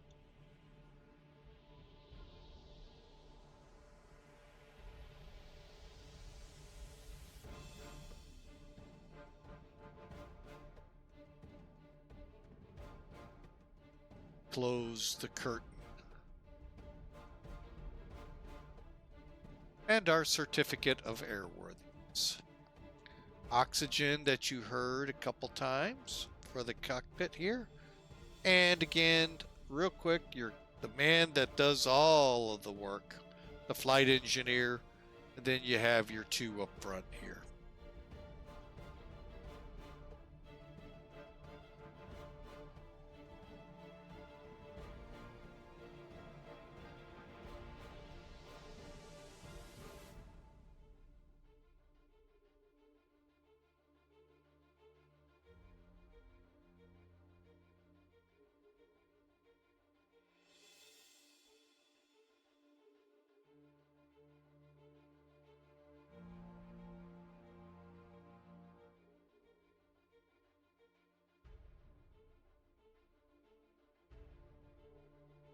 All right, folks, so we're on our way. Still looking at about an hour and a half to Miami. So you know what? Let's take the time to kind of look ahead. see what Miami is up to. For that, I am going to bring in charts. And this is what I call the desktop. This is when you download it, what sits on your desktop you can use. Again, you can click on the settings button, point to it to put it in Sim Toolkit, but this is how it looks on its own. All right, and as you can see, I put a waypoint on there. Sorry, folks. You can see where we are, just crossing SAPPO. And next up, a few fixes along the way, but ZQ, oh, I'm sorry. Got one fix and then ZQA. Believe that's Freeport. And then we actually start the arrival. All right, so here you can see some interesting stuff here. Again, you can click for your approach, which we've already gotten because that was in the flight plan. But you can click for your runway approach here, meaning you're coming in from on the FOW, which runway? Are we flying the ILS, the RNAV, and so forth?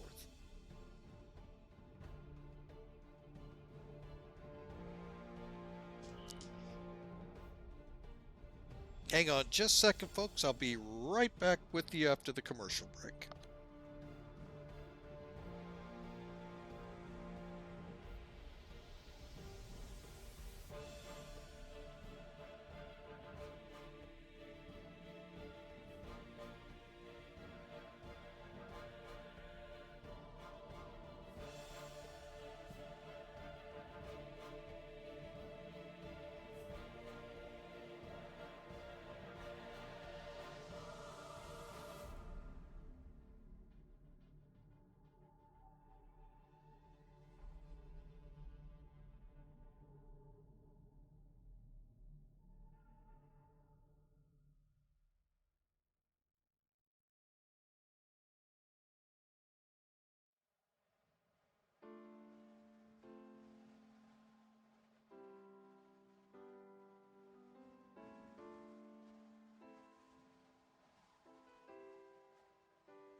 All right, folks.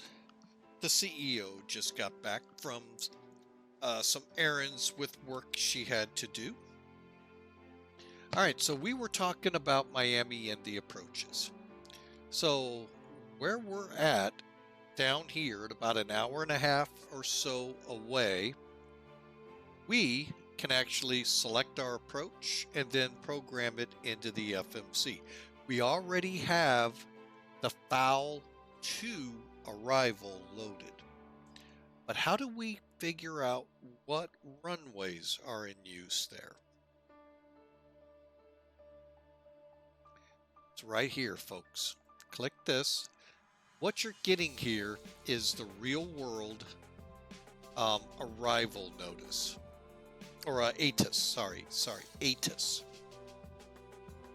Airport Terminal Information System. Y'all know this. This is what we key in on coming in to get the quick blast of information, runways, weather, surface conditions can be in this on those runways as we are in that part of the year.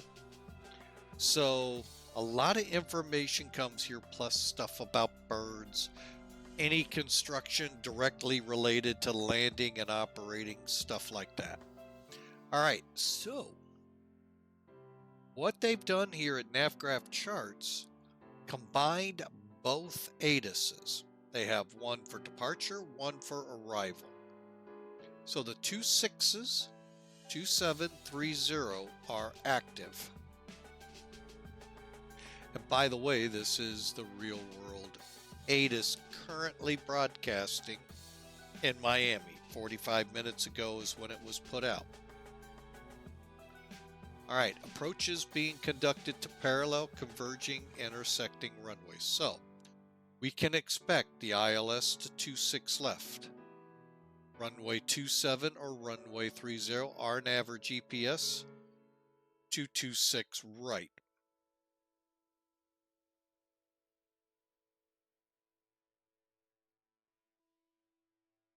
The 26s, frequencies 18, 27, 30, 13.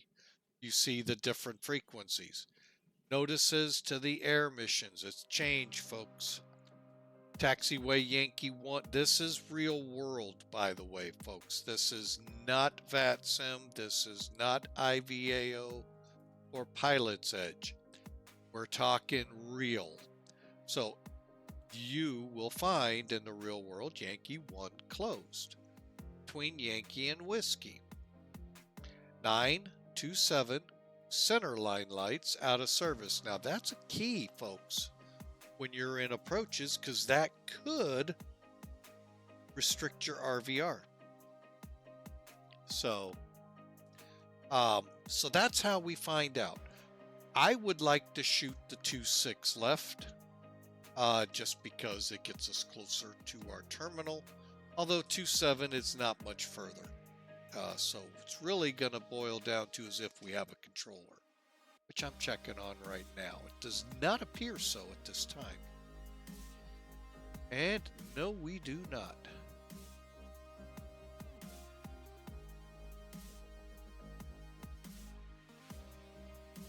Why don't I have a flight plan? Huh.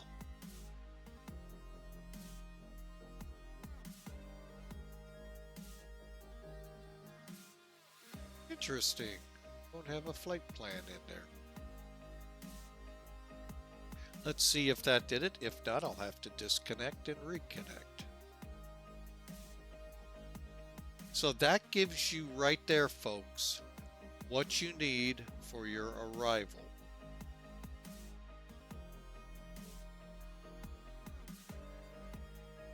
And ultimately, departure.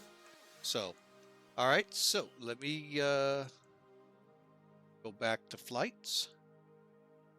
And now, with that armed with that, we can, well, actually, we can do it from right here. So, runway 12, why are we on 12, hey? Cancel.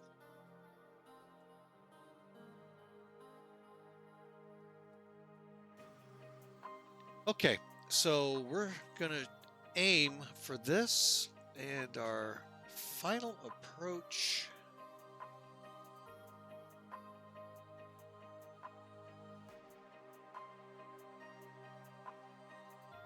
We'll come back to that.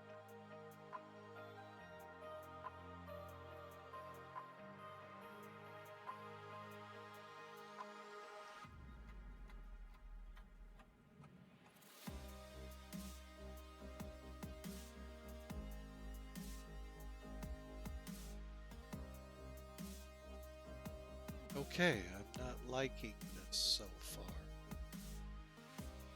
Well, from Junior, we can go direct Zibly and shoot the approach. So we'll do that. All right. Now what it's showing is we're going to go into DHP, out, flip around, come back in. Actually, we're going to come off Junior back here, flying it direct. I can't make it say that up there, folks. So that's how we're going to program it. So what we'll do, going to come in again, another conventional approach, no RNAV or anything to it. ZQA.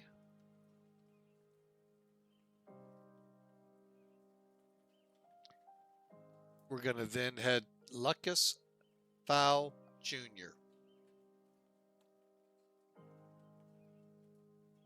And again at Junior, we'll plan to head up to our instrument approach.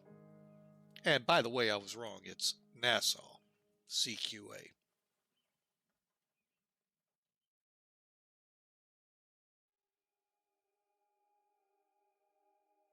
And there's no routing, no nothing telling us. See, they're telling us to overfly and probably be vectored around. We're going to go to Junior, come up and come in.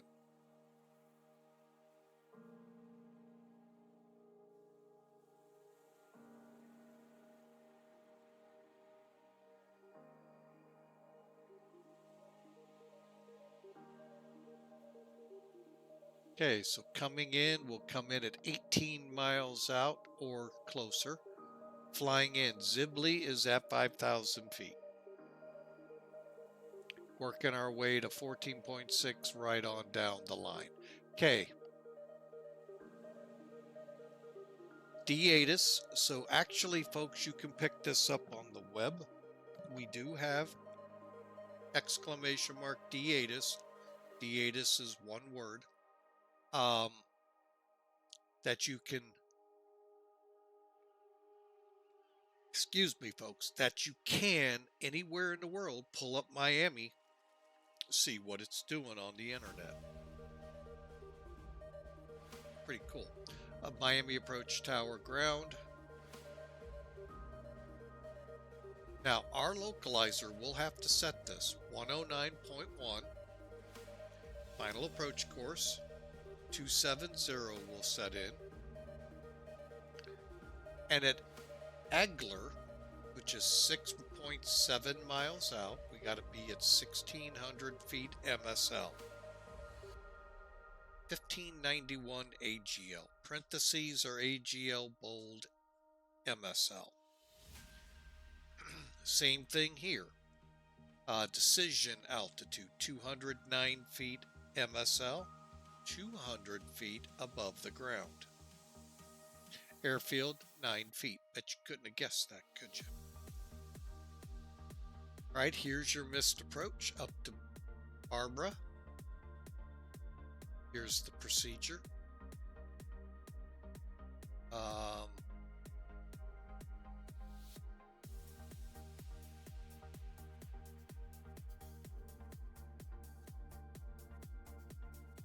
Of course, that's Opalaka Executive right above it here, so don't mistake them.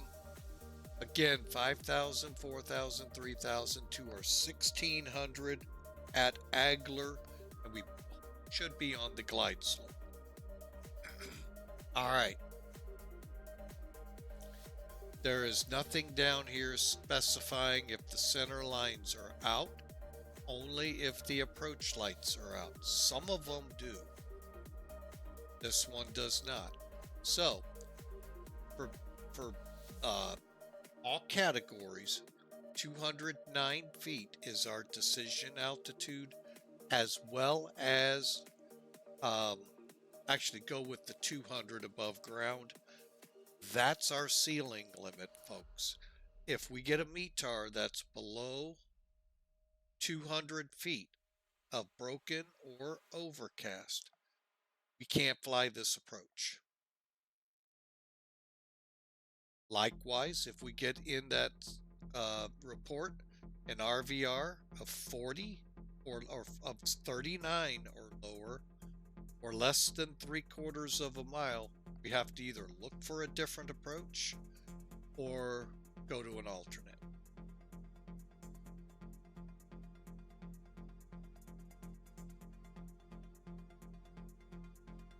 Okay, we got a Malzer on this approach. I'm going to guess us right about 150 to 140, so somewhere between 740 and 800 feet a minute to set. That's what that chart's good for, except for Paro, as we found out.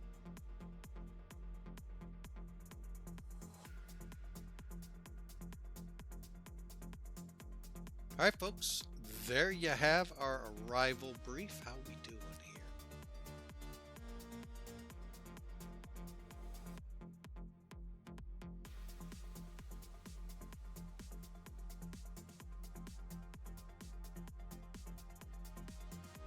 All right, looks like we've kicked into hyperspace.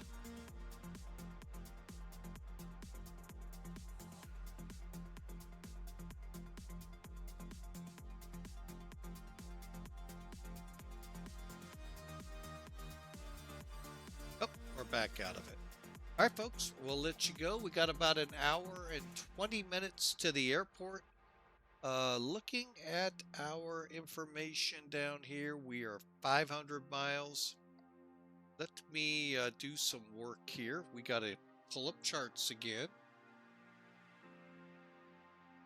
All right, so let's look at it.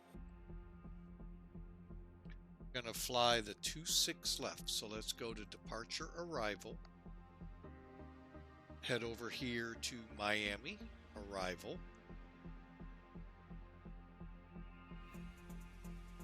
We already passed it up. Already got FAL 2 in there. Now we could have flown the RNIP to the left. Wait, whoa. Which runway are we set up? Okay. The RNIP. Or we'll just stick with the ILS.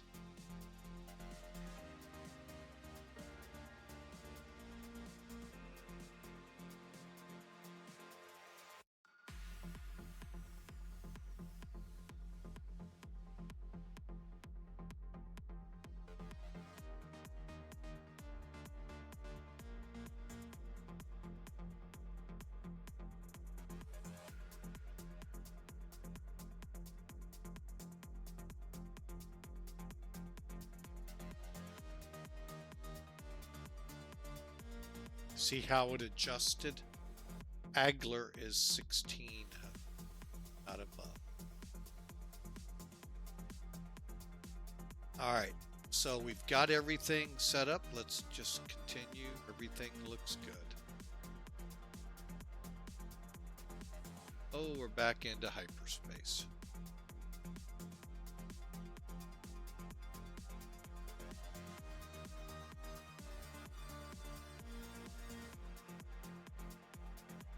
And it looks like it's ZQA is our, notice it just changed to 490. So we're going to do some calculating here. What I do is I take the altitude I'm at. I'm wanting to get to 5,000 feet. So 36, drop the zeros. 36 minus 5. Those of you with young children, good mathematic problem here that I can actually figure out. The one in Depero, I cannot. That's right, 31. Then what I do is times it by 3. Folks, yes, I will now. I'm out of toes. I'm out of fingers and toes for that one.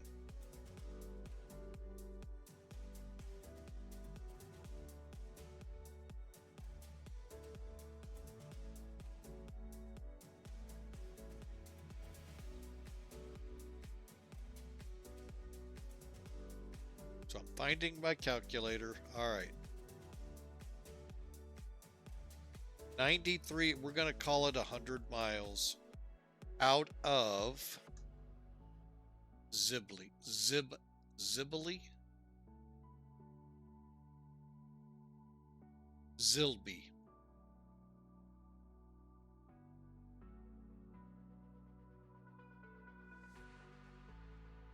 Sometimes that's not easy to calculate.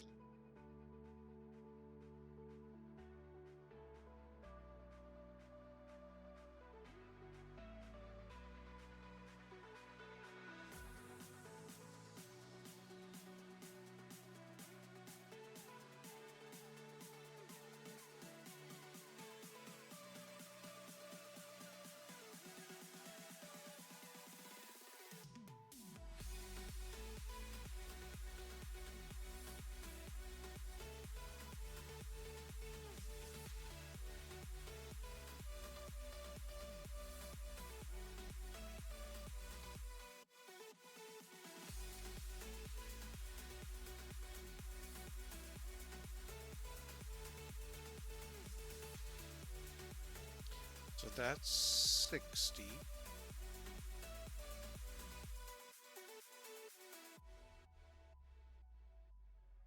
So pretty much from ZQA, somewhere around Lucas is where we'll start our descent. Okay. So that should get us to 5,000 feet by then. 2,300 feet a minute. That's my goal. Now we're down to 83. We're starting to do this speed oscillation that really irritates me. This plane used to hold what you set it.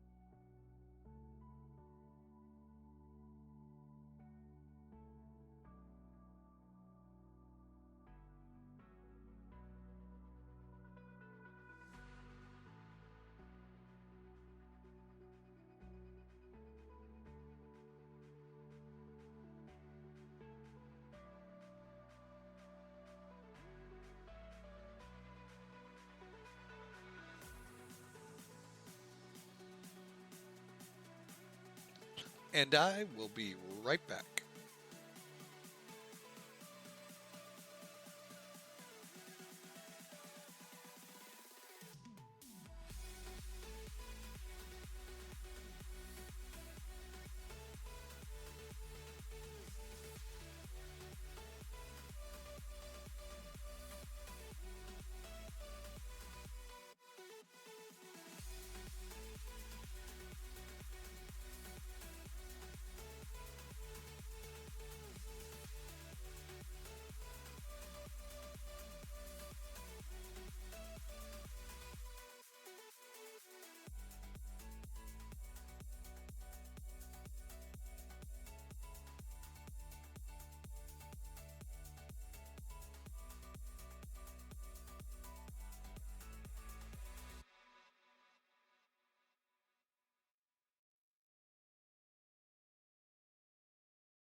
All right, folks, we're back with you.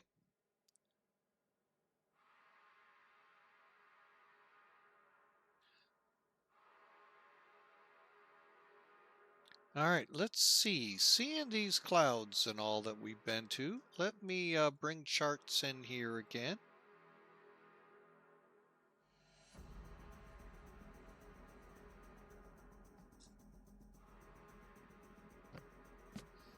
Looks like we're flying over an area of cloudiness. And then these circular areas are your radar coverages. We're not really showing much in the way of radar. Could also be where we're not able to get radar signals to here. But it looks pretty good here, folks, for our flight in. Again, from Junior up to Zibli.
All right, just getting y'all some screenshots. Great cloud work here again by Laminar. That's what X-Plane 12, one of the big points was this 3D volume to its clouds. Now, I don't think the rendering of what a METAR says, what we get in the real world, is meeting up yet. I don't know where that falls apart. If that's Laminar, if that's a weather engine they're working off of, I don't know. But yeah, we'll be in a lot of times rain, and it's clear skies reported. So I don't know where that falls apart.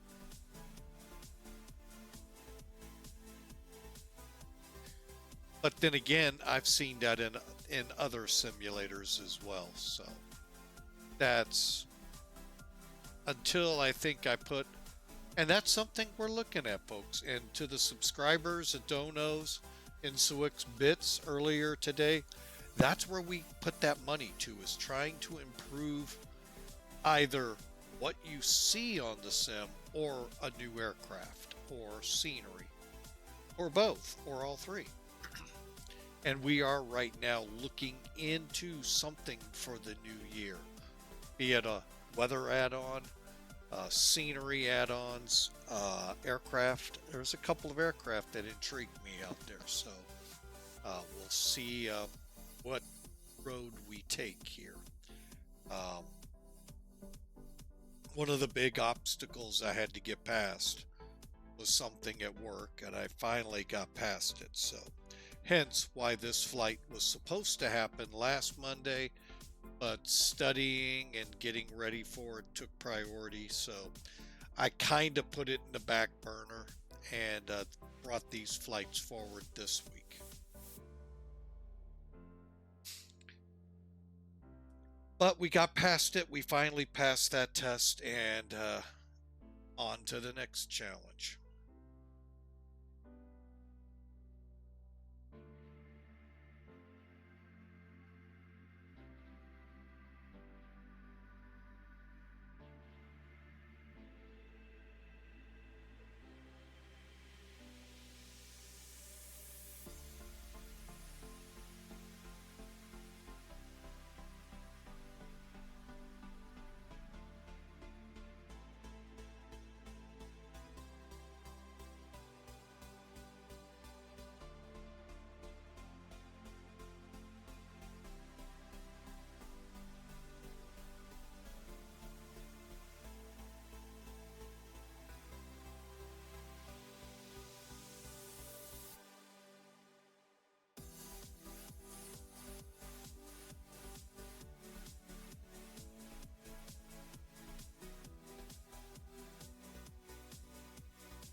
All right, folks, but we are on our way. Pan Am Clipper service from Sint Maarten to about an hour out of Miami at this point, and still not seeing any ATC up there. So,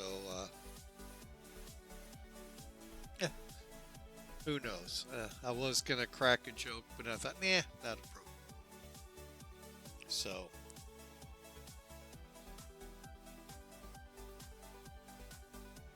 But again, welcome aboard, folks. And if you are new, we'd love you to smash that follow button.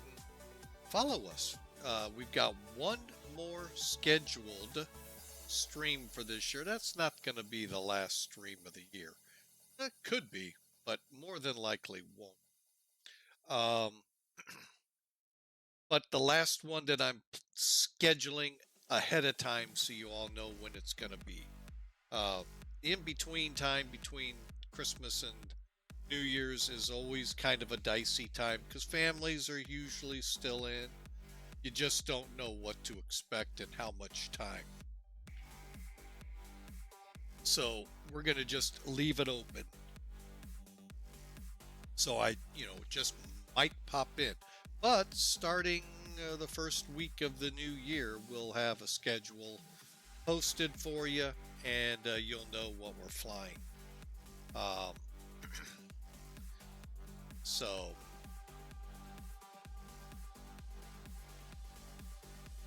yeah, we are Clipper 20 Sint Maarten to Miami.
Alright, I'm just going to let the music roll on a little longer, let y'all just sit back, relax, as we're in that week before Christmas mode.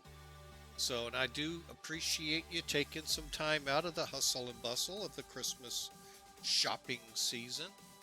But please never forget the reason for the season. It's in the first half of the word Christmas. Christ. Christ Jesus is why we celebrate Christmas.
All right, hang on a second, folks. It's still not pulling me up correctly.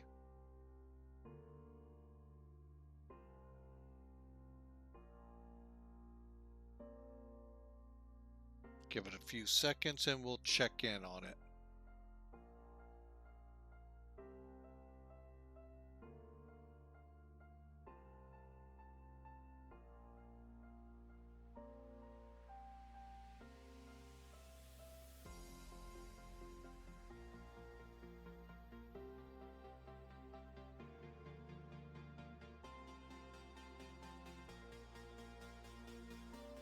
Okay, we may actually be having VATSIM issues.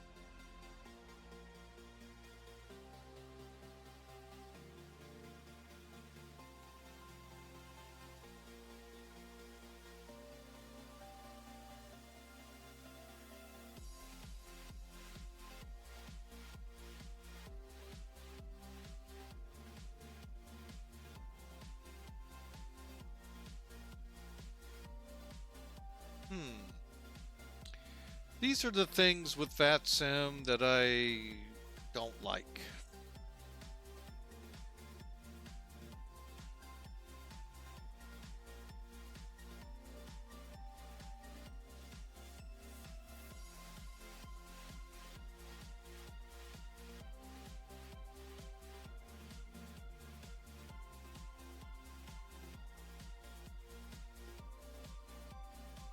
Yeah, it's still not picking up our flight plan.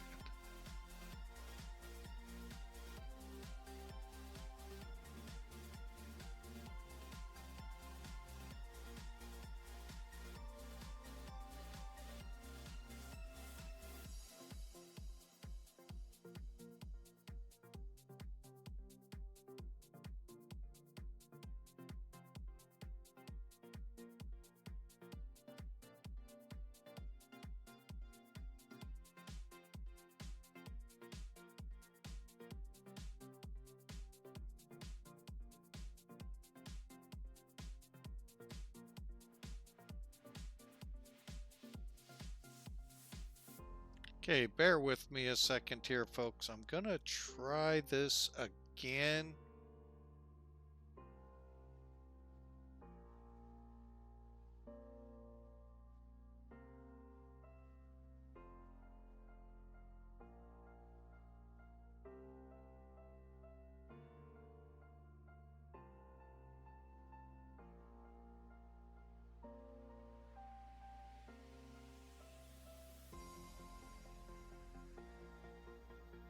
It's not saying it's filing my flight plan. That's the issue.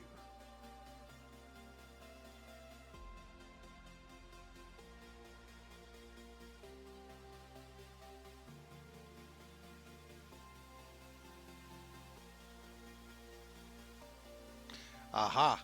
Flight plan just got shown as set up. Maybe that's the issue. All right. Well, we'll give it a couple seconds here, couple minutes. Check back over on Simaware. Not to say that Simaware is the most authoritative tracking site. It was down most a couple days ago. So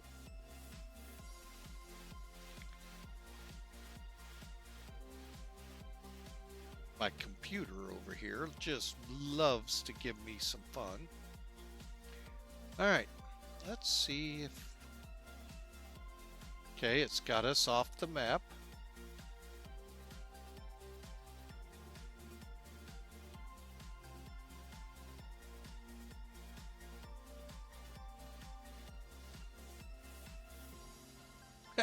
And now we may have totally disappeared forever. Let's see. Hey, we're back. It looks like a 747 on the radar. Sweet. All right, now it's in there. I must have put the wrong time in. All right, so that's good. So if y'all wanted to find me, just look in the Bahama region, folks. You'll see me. Let's see. Are we starting to pick up?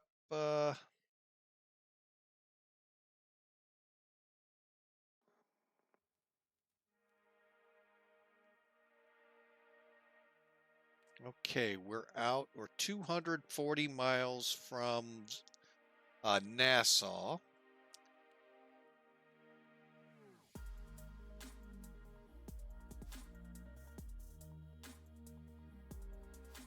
$12.7.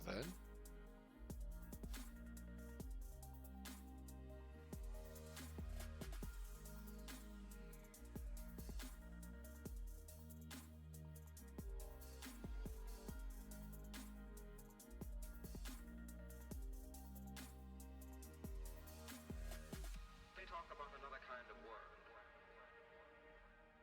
Another kind of world. What are you afraid of?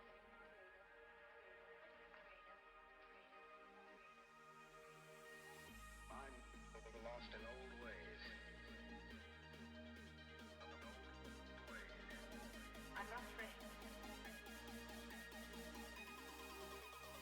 Well, here goes nothing.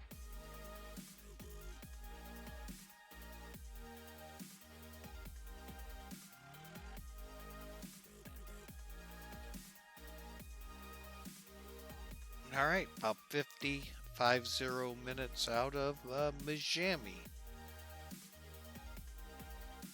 And around Lucas, we'll begin our descent for the Miami area. We'll kind of ease, watch it. The goal is 5,000 by Zibli on the localizer, and then we'll start our stair step if need be down.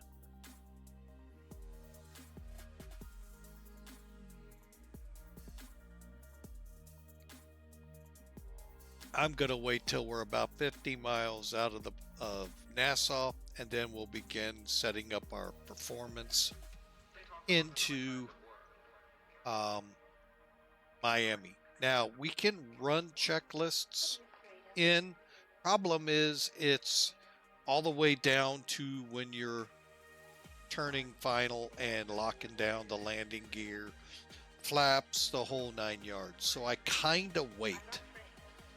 But we'll go through flight attendants, we'll go through seatbelts, all of that. But we will not hit the departure arrival till on our way up to Zibli, till we really get below 10,000 feet.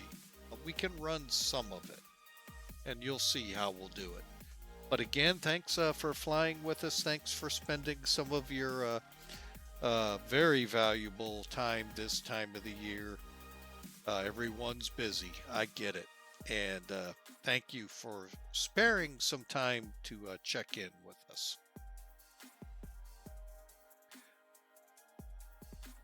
Thursday is the game plan right now for an MD-11 flight into Memphis.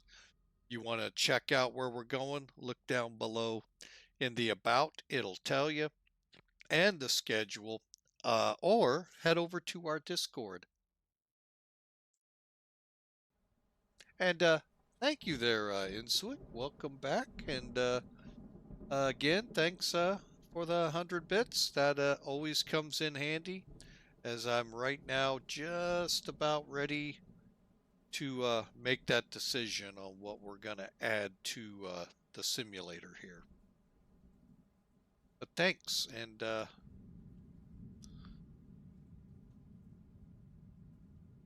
was trying to figure out what was in my ears.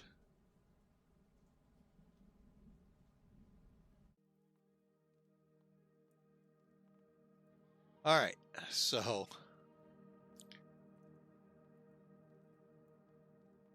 let's get this thing in there.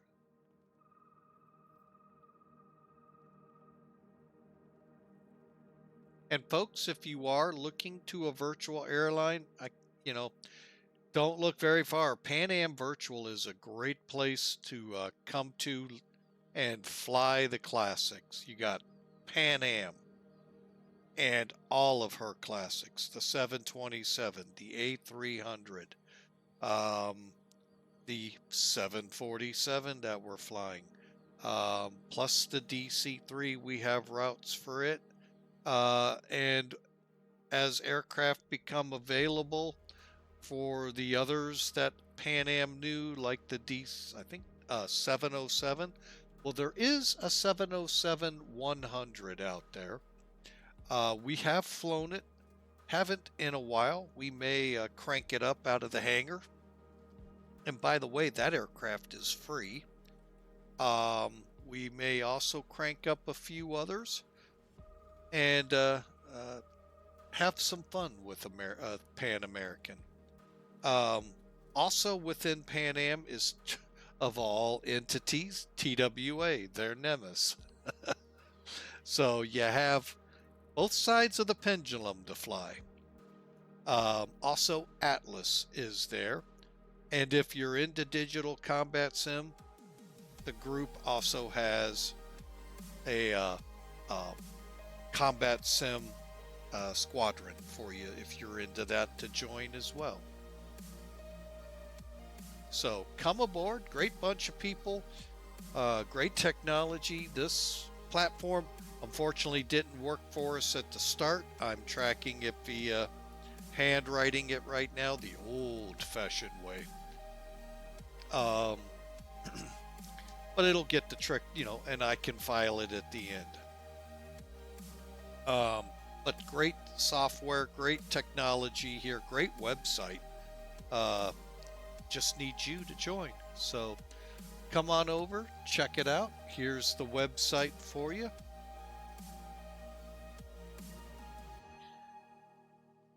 I didn't do something right. Yeah, I did.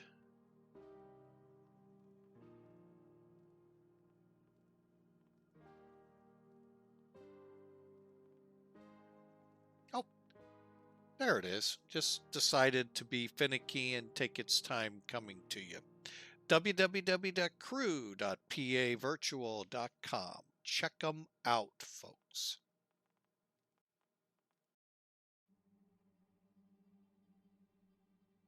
All right, so the afternoon Bahama thunderstorms are beginning to emerge. I do know, folks, if your instrument wanting to fly in instrument conditions, the Northeast, Eastern Seaboard up towards Boston is the place to be. So just letting you know that ahead of time.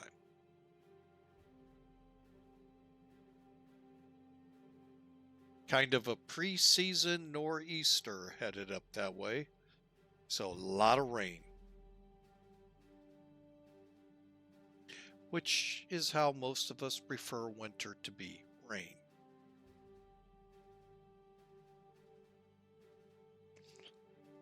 Also, the wife told me Anchorage has had an enormous amount of snow already this year. I I got to find the article because, well, I want to say doesn't seem right, but 25 feet of snow already. That seems like too much. Now, I know Cordova, south of there, a couple of 100 miles, has had snow that much. That's why I want to say they've had quite a bit this year. So, and sorry if you're from Alaska, I'm gonna be kind of mean. I hope it stays there.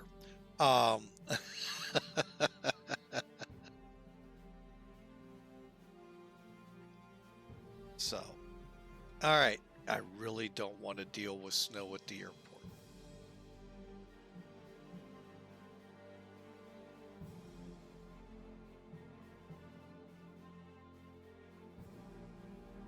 All right, we're now 175-ish miles out of Nassau.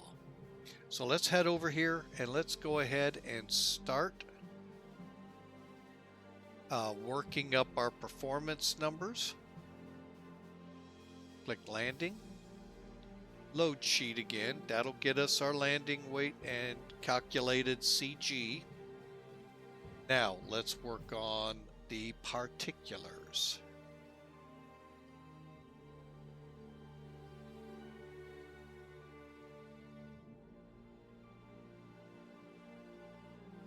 Okay, we are wanting to land 26 left. That's a 10,500 foot runway. Elevation here, 0. Runway heading 270, I think it's saying. 272. Wow. That's kind of weird. Okay.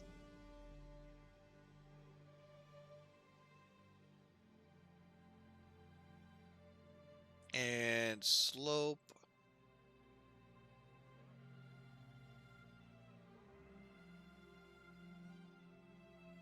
None.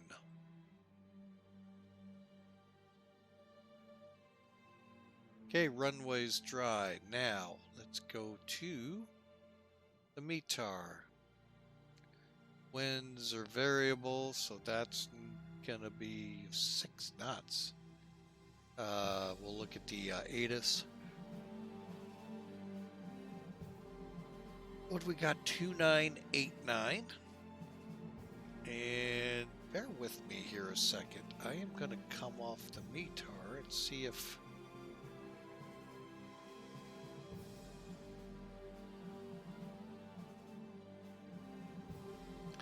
And that's not happening. Okay. Or best attempt here.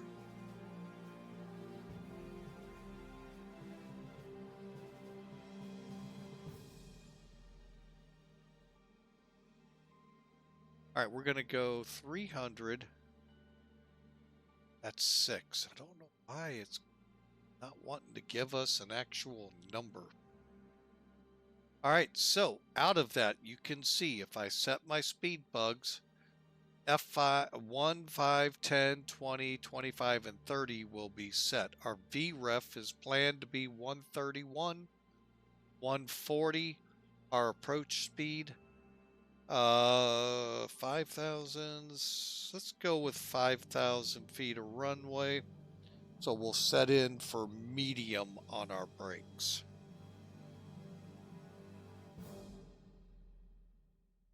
All right, so we got a pretty good idea of what our landing's going to look like. And we are going to plan to go to... you know what? I'm not really certain. Let's find out. Just pick a flight here.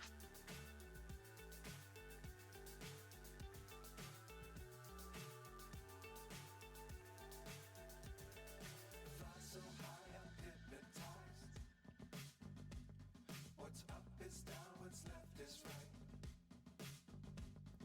Chasing stars and holding you. I can't see the end, but we'll see it through. How about we look? Whoa. That is not where I expected that airline to go. And I didn't want that one.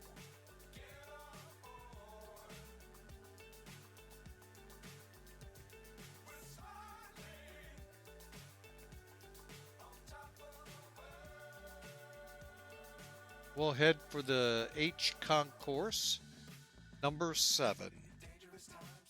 Actually, we'll probably stick high up here because being a heavy. So we'll probably take, well, let's see what we have up here. Parking bays. Let's plan H17 or 15.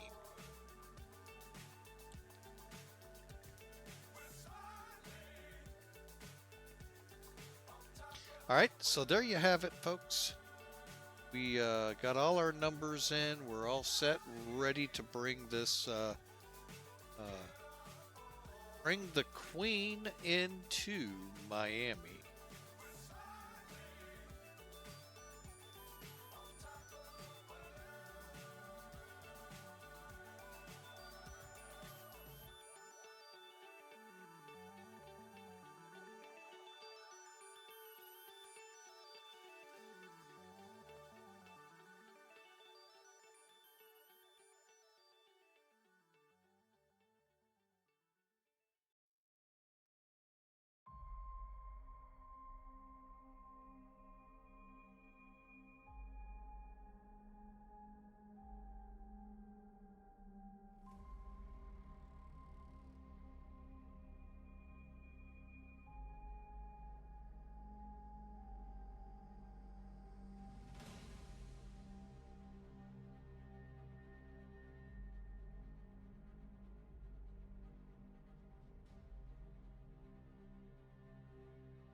All right, just adjusting speeds here.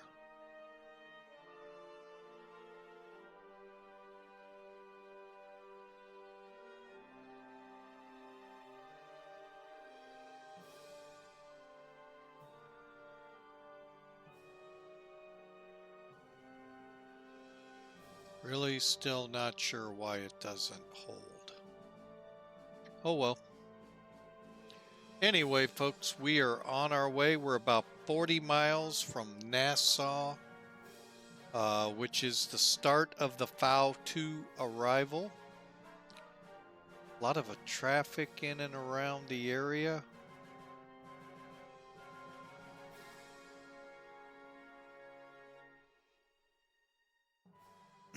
And then we head over to Miami via the FAO 2 arrival. So I hope y'all enjoyed. Hope y'all enjoy the ride. Gonna have a lot of traffic popping up here in a minute.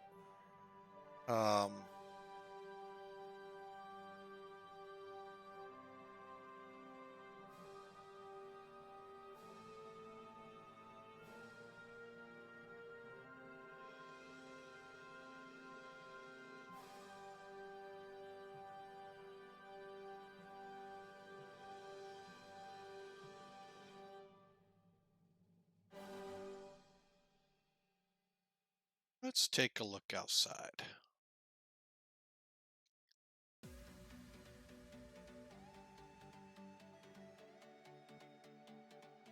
I am assuming that's Nassau. We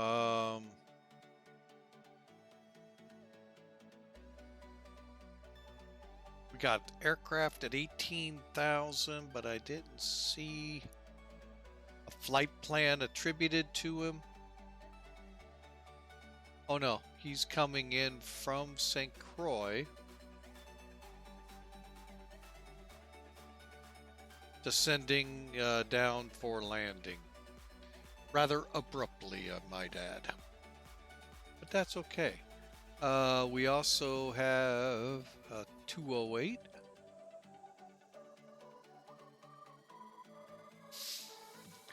All right, so a little bit of action there.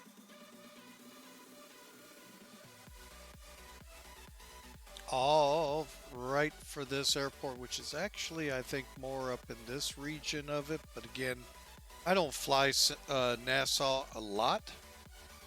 So we'll just kind of cruise along here.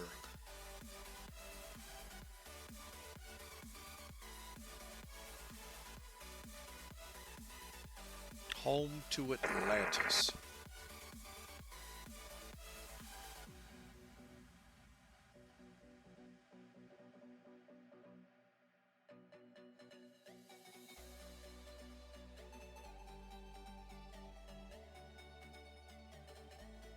Back around 2006 or 7, went there on a cruise with Disney, and it was actually an enjoyable tour of the island. Learned a lot that I didn't know, and got to see Atlantis. That's a traffic, Air Canada 239, turning on the final for runway 32. Oh, and the information about Alaska, folks. Anchorage at this time has 70 inches of snow on the ground, not the 25 feet that I said. Well, a little better. Usually about 50 inches on the ground at this time. So they're getting all the snow for us, and that's perfect. Sorry, Anchorage, but that's perfectly fine by me. I don't want to see it.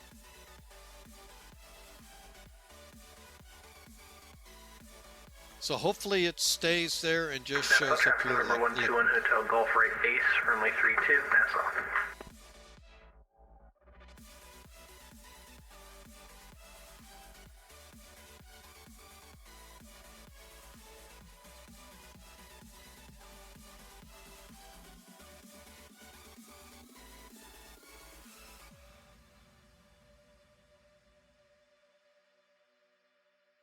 I kind of figured the radio would light up with us high above.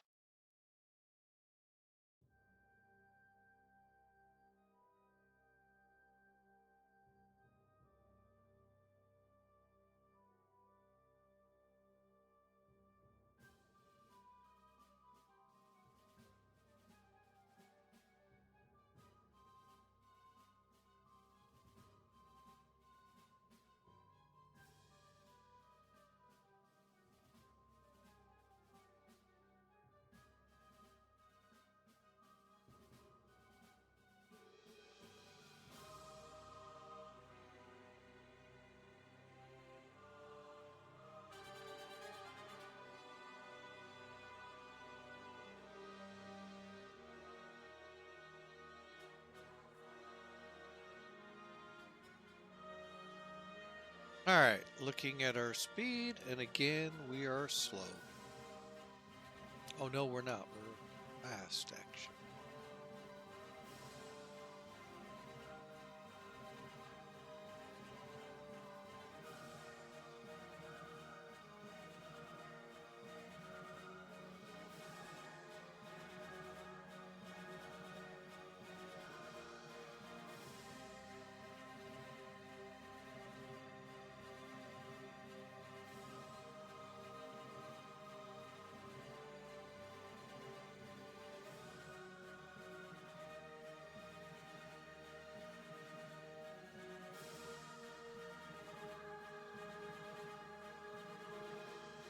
All right, coming off Nassau, 112.7. We should be 273.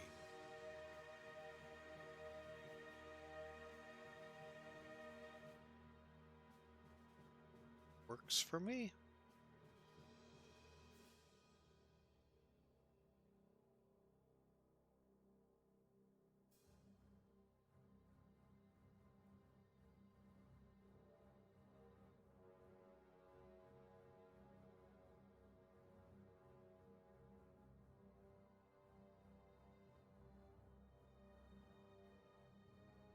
Nassau traffic, November 12 on Hotel Golf, turning right downwind for runway 32, Nassau.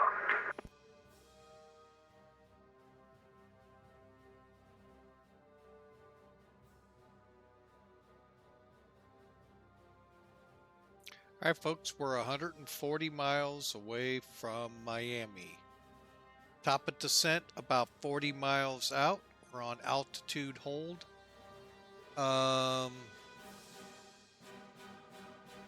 Hang on a second. 32 plus 40, 70.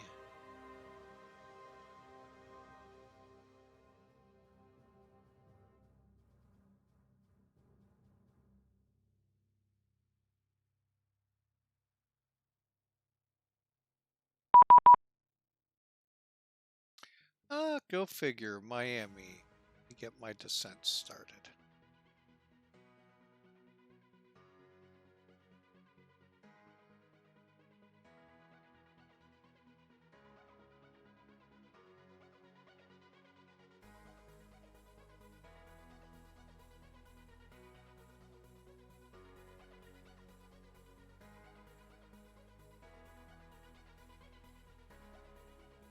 Nassau traffic, November 12 on Hotel Golf, turning a right base, runway 32, Nassau. All right, let me check Miami's ATIS.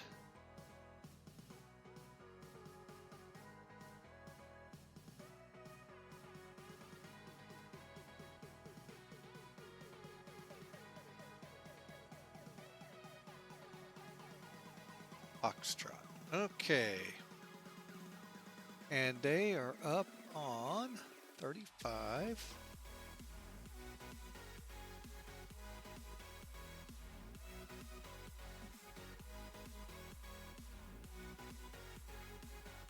Endeavor 4870, just departed Key West, climbing out of 15000 for flight level 310, direct Cardinal intersection. I don't see Endeavor 4670. I see the Endeavor 4869. So if you are planning, if you're departing with a new call sign, you need to connect with that new call sign. Okay, we'll logging in a few seconds. Endeavor 4869.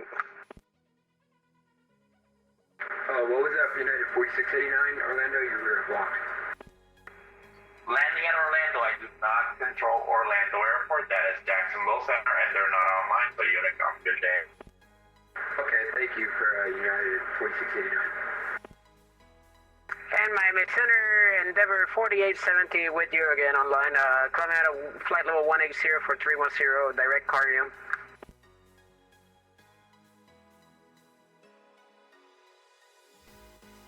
Endeavor 4870 Miami Center, hello, squawk 7620.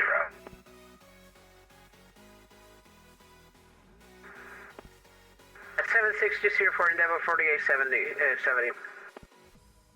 Miami Center, Sunwing 2967 with you at flight level 340. Sunwing 2967, Miami Center, squawk 5770.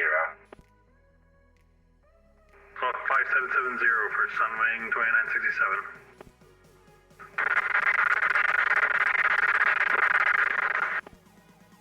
That's our call, and that was unreadable.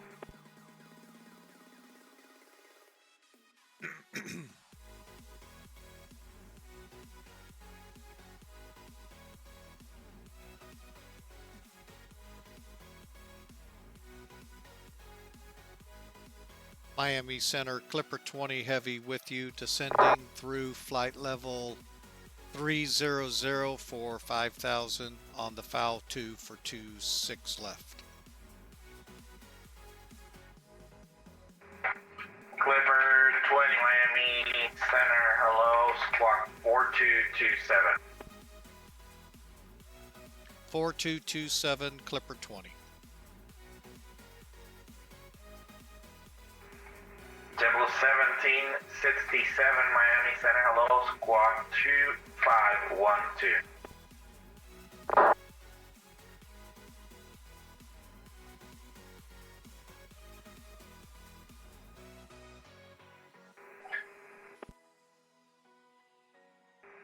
And there were 4870 radar contact 26 north of the Marathon MDB, climbing tip level 310. Climbing tip level 310, Endeavor 4870.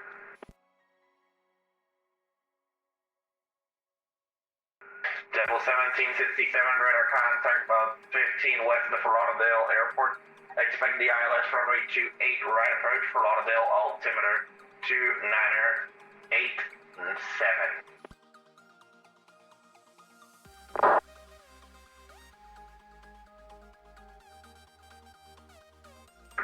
Miami Spirit Wings 946 descending on the OLAS.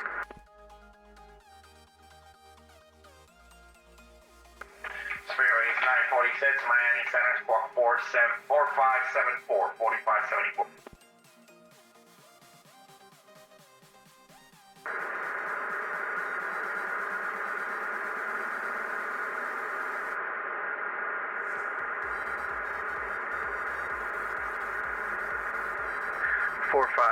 Spirit Wings 946.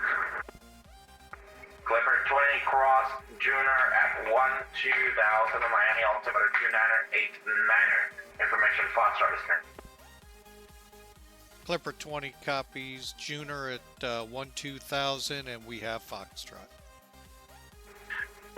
Devil 1769 descend and maintain, actually this Spirit Wings 946 radar contact 20 miles west of the Ray J intersection, descend via the OLAS 3 arrival. Fort Lauderdale lands west, altimeter 2987. Expect runway 28 left from Carnival. We're descend by the OLAS 3 and we'll expect 28 left for the arrival for Spirit Wings 946. And there were 4870, are you able to fly the Joker's 3 arrival from Faro? Stand by, let me pull it up for Endeavor 4817. It's basically the same arrival you're already on. Faro's over Fort Myers. It's just the RNF arrival and not the non-RNF, which is the one you have. Stand by, let me pull the plate here, step by for Endeavor 4870.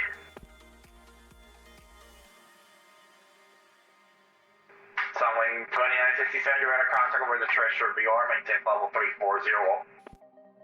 We'll maintain flight level 340 for Sunwing 2967. Clipper 20, amend your instruction, cross Juner at 10,000. Clipper 20 copies, now 10,000 Juner. Devil 767, clear visual approach, runway 10 right, report on final.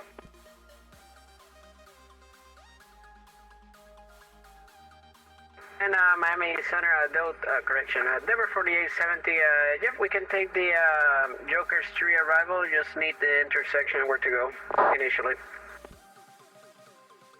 Endeavor 4870, clear of the Orlando Airport, direct Faro, Foxtrot, Echo, Romeo, Alpha, Lima, for the Joker's 3 arrival. To the Orlando Airport, direct via the Joker's 3 arrival, direct Faro, Endeavor 4870.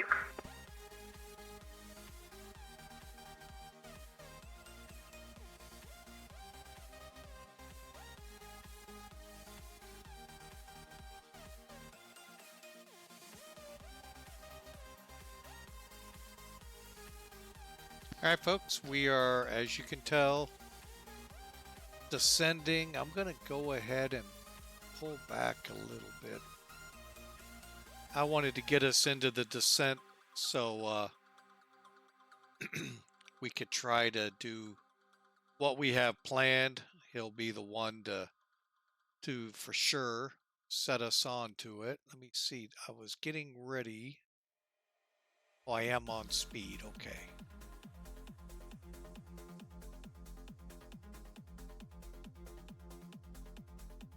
All right, folks, we're coming in 21,000. We've got our cabin altitude now set to 0.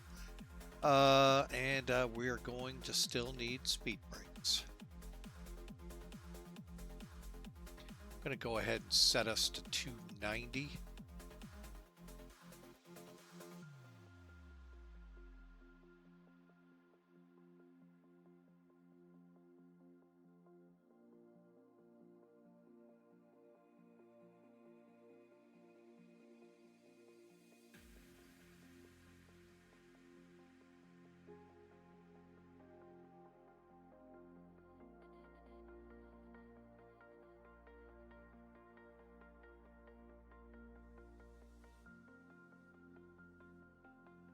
Altitude select 10,000. Miami Center, good afternoon. Gulfstream 827 Zulu, flight level 450. Gulfstream 827 Zulu. I don't have a flight plan for the call sign. Can you refile? Refile. Okay, so Virginia. We're looking at Miami Center, good afternoon. Air Sweden 97F for 300 information done.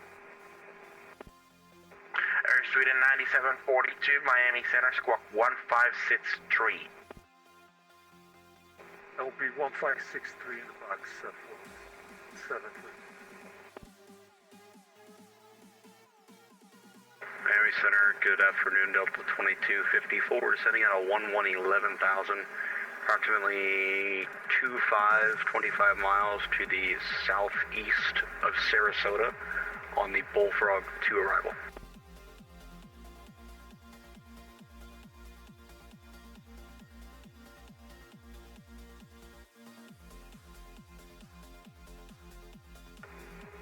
North of Sarasota, what was the call sign?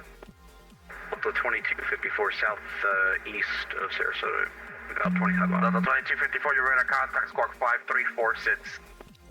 5346 Delta 2224. Gulfstream 827, Zulu squawk 5724, Mole Charlie, please. 5742 on the squawk, Charlie, 827 Zulu.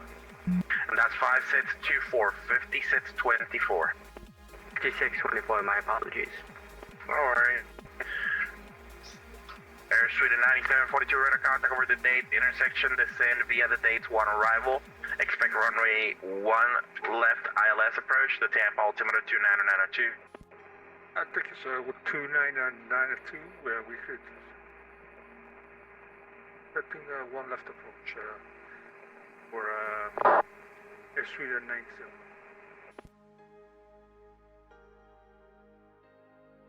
all right, we're over foul. Devil 1767, runway 28 right, clear to land with 300 at 12 gust 20. All right, we're coming through 15,000.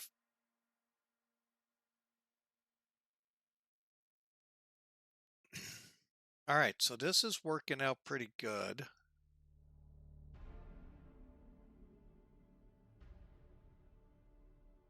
Until we get to Junior. Then things could get interesting. Got our ILS plugged in. Number 827 Zulu, radar contact 33 miles northwest of the Tampa airport. Should be the heading. Descend and maintain level 270.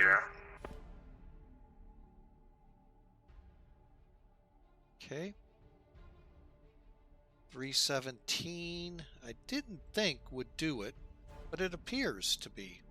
Again, we're still on till he says otherwise, and then when he does. 2254, descend via The Bullfrog to arrival, expect runway 1 left, ILS approach the Tampa, altimeter 2994. Send via the Bullfrog to arrival, 1 left, 2994, Delta 2254.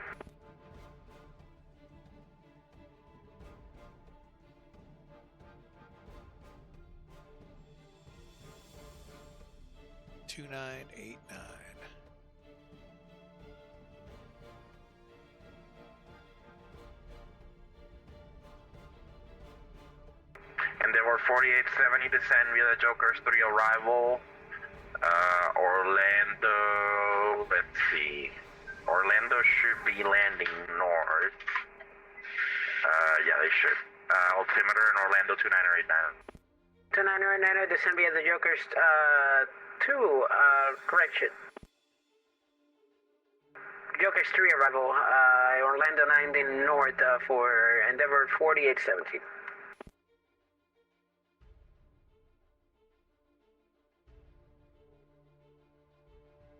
Speedway's 946, cross Carnival at 5,000 at Carnival, clear the ILS runway 28 left approach. Cross Carnival 5,000 at the Carnival, clear ILS 28 left approach, turret wings 946. Clipper 20, depart Junior, heading 330, vector 5. Correction, Clipper 20, depart Junior, heading 310, vector to final. Expect the ILS runway 30 approach. Okay, Clipper 20 Heavy, 310 at Junior with vectors to final. Clipper 20.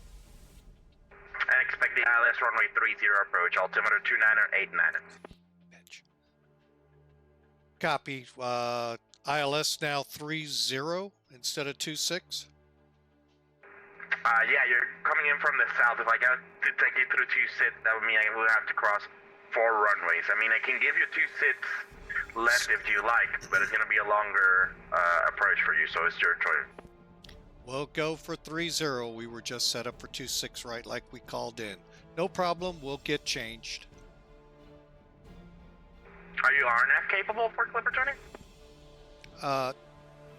We have the FMSs in here, but we can make the change, so no problem. Number 827 Zulu, descend and maintain level 270. Descending to 270, apologies, autopilot problems. Okay, no worries, and then squawk 5724 when you can, please. 5724 on the squawk.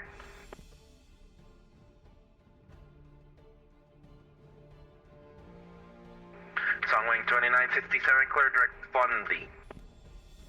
Okay, so we're rebriefing. We're going to come in. Let me bring this up here.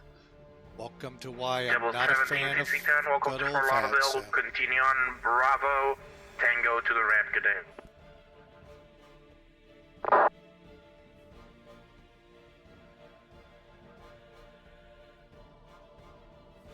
Okay, guys. Same comms. 111.7s in the box. We need frequency or course 304. And we'll come off Sean, Oldie, Bird, Petek for 30. Granted, it's a shorter taxi. It is what it is. 250 now. For the box up here, we're set for it. Delta 2254, listen to maintain 3000, flying 270, vector to final.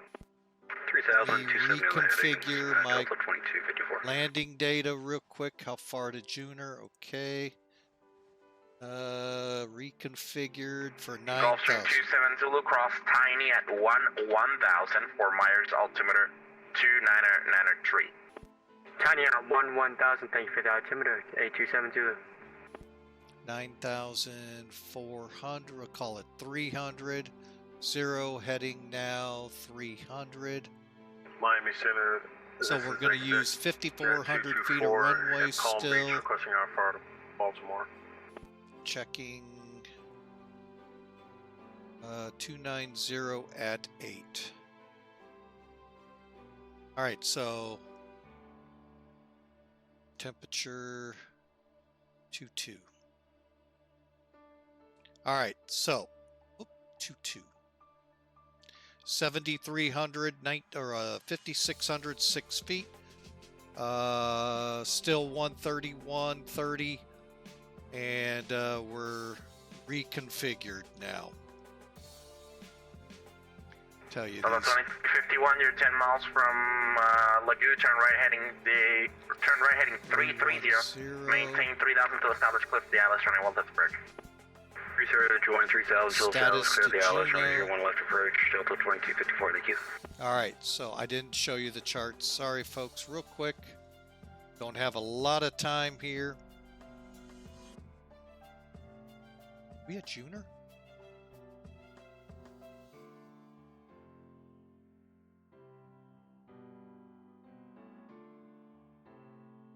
Yes.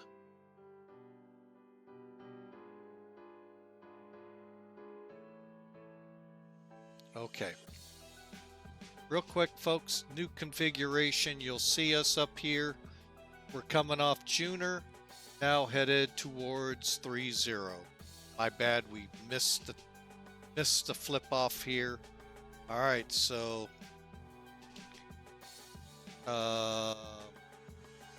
Clipper 20 descend and maintain 4,000.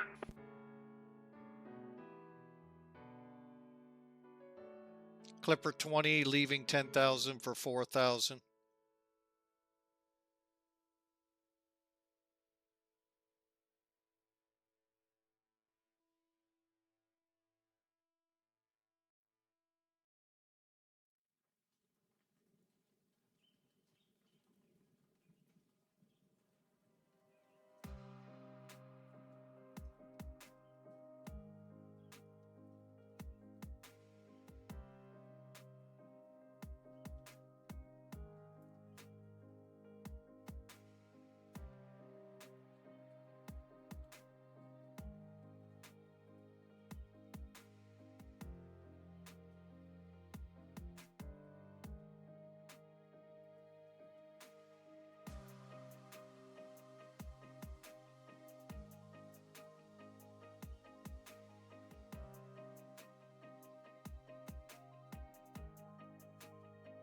Okay, real quick, folks, as you can see, oh, that's 2-6, my bad. We're heading for Sean, Oldie, Bird, Peacock, 1111, 7, 34, 30, 1600 at Bird, And down to 250 for our minimums.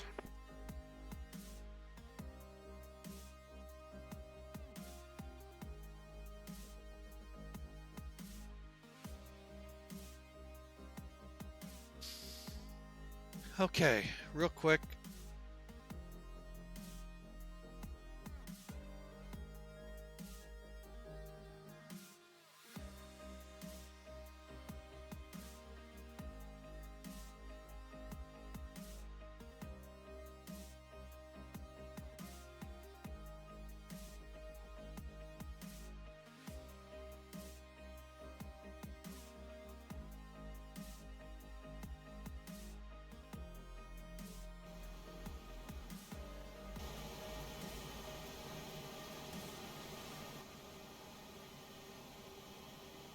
Approach checklist, please.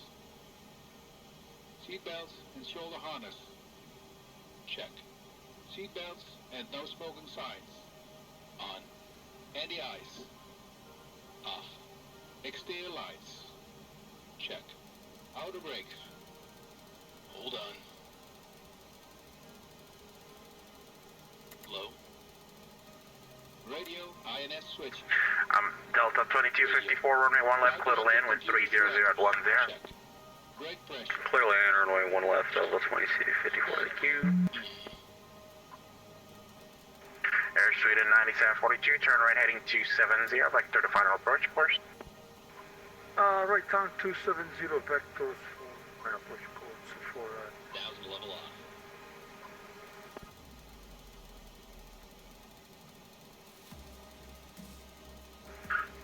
Clipper 20, you're 10 miles from the final approach course, turn right heading 330, maintain 3,000 till establishing the localizer, clear for the Atlas, runway 30 bird.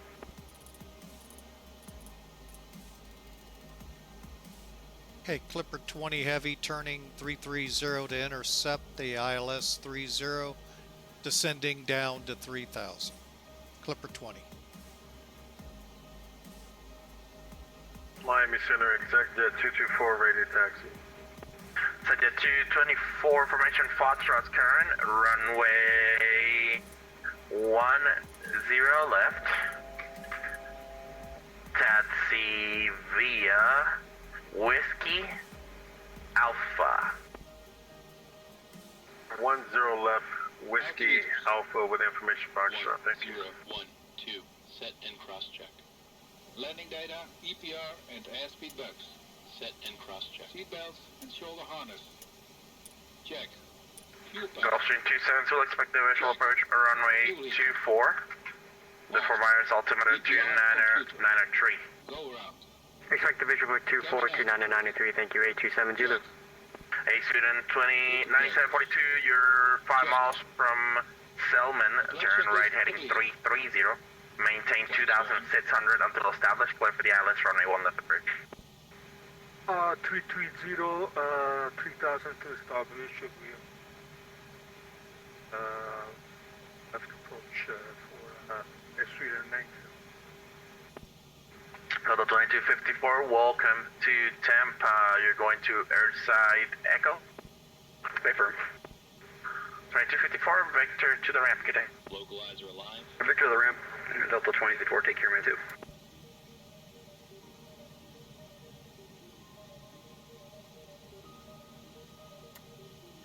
Spare wings 946, runway 28 left, clear to land, wind 300 at 12, gust 28. Clear to land 28 left, spare wings 946. Flaps 10. Clipper 20 heavy, runway 30, clear to land, wind 290 at 8.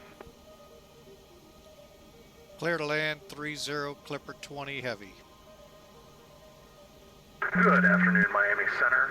Walker 1894, checking in at flight level 360. Walker 1894, Miami Center, squawk 5755. Green light. Walk 5755, Walker 1894. And they were 4870, leaving my airspace, no further ATCs available, frequency change approved, good day.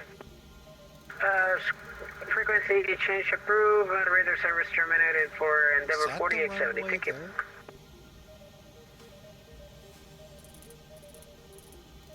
Gulfstream 827 Zulu, will we be getting vectors to panel? Yes, sir. Once the arrival takes you all the way on the left, that one for 24, so verify you have all the waypoints in. I said I have all the waypoints, thank you so much, 827 Zulu. Gear. Down and check.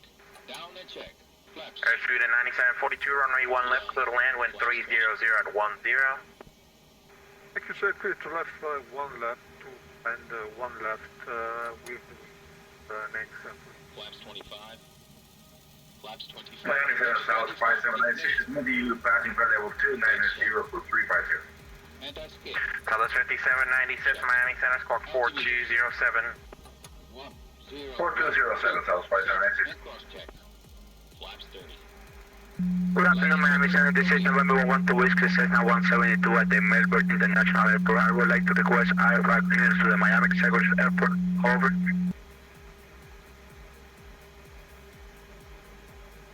Okay, folks, we're actually stable at the moment.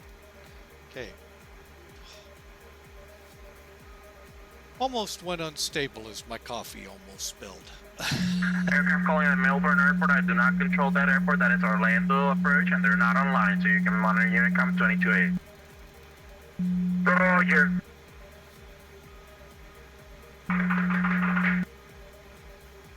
Miami Center, executive 224, holding short, 10 left. So the 224 RNF Carmen runway, oops, my bad. So the 224 Palm Beach is departing to the west when it's 280 at 13. You want to taxi to 28 right or want to depart for 10 left? You can depart for 10 left since we're already here. So the 224 Roger, wind 280 at 13, RNF Carmen runway 10 left, clear for takeoff. RNF Carmen, clear for takeoff, executive 224. Miami Center, Southwest 1061, with you at 14,000. Swan into Sarasota. Southwest 1061 Miami Center, squawk 5767. 76710, Southwest 1061. Miami Center, FedEx 2462, with you at 9,000, the server plus flight following. 1,000. FedEx 2462 Miami Center, squawk 7055.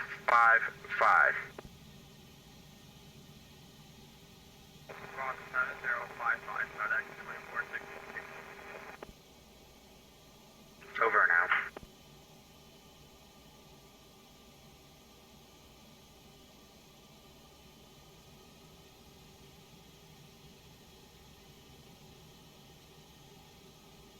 Miami Center, good afternoon.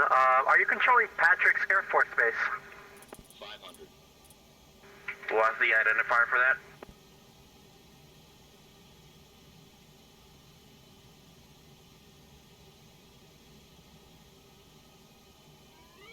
Miami Center, 1061, we're going to contact 29 northwest of the Tampa Airport.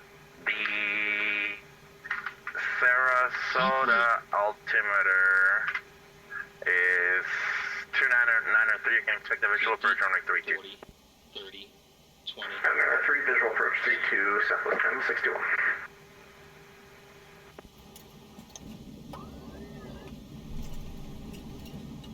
Miami Center, American 240 is ready to taxi Tampa with Echo. Auto brake off. American 240, thanks for Echo runway 1 left at via Whiskey. 1 left via Whiskey, American 240. Airspeed 9742, welcome to Tampa. Exit ramp when able, taxi to ramp via Victor. Yeah, Victor to ramp. Thanks for Out off reverse. FedEx 2462, squawk Mo Charlie. Southwest 5796, radar contact about 10 miles southwest of Fish Hook, NDB. Climb maintain flight level 350.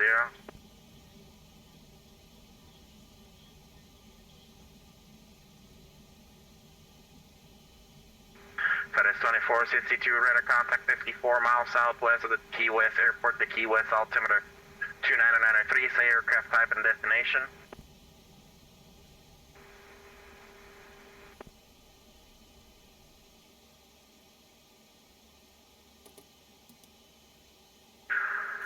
Miami Center, Walker 3991 is checking in. I'm at 36,000 feet. Walker 3991, Miami Center, squawk 7216. 7216 in the box for 3991. FedEx 2462, say aircraft type and destination. ATR-72-600, destination Miami Airport. FedEx 2462.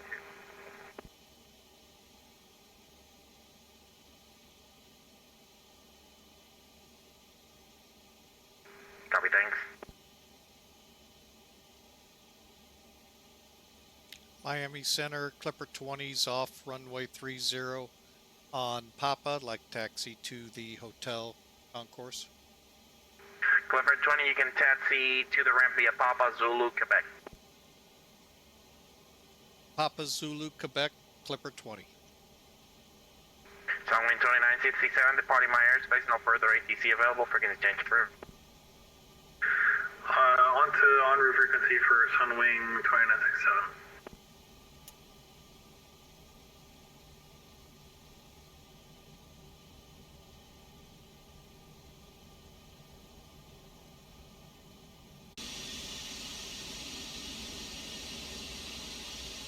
Number 827 Zulu, descend and maintain 6,000. Descend, maintain 6,000, Gulfstream 8270. Actually, Gulfstream 827 Zulu, descend and maintain 8,000. 8,000 for Gulfstream 8270. Walker 3991, radar contact 61 northwest of the Sarasota VR.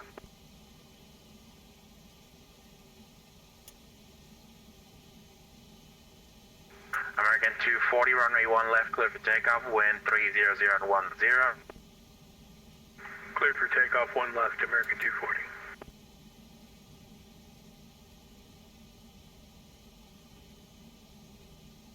So that 224 radar contact field. Okay, folks, I know there hasn't been a lot of talk here. A little frustrated with VATSIM.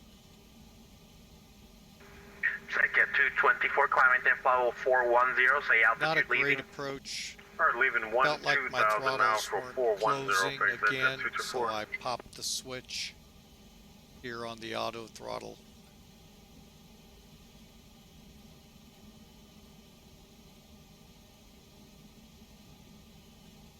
Miami 7 November 2 Romeo Papa. We'll talk looking about to pick it. up IFR claims to Miami. Aircraft calling, what was the call sign one more time? November 2 Romeo Papa. We're on the ground here at Southwest Florida. I don't see a 2 Romeo Papa on my clearances, so can you verify your call sign for me, please? November 2 Romeo Papa. Nope. Wrong call sign. Try again.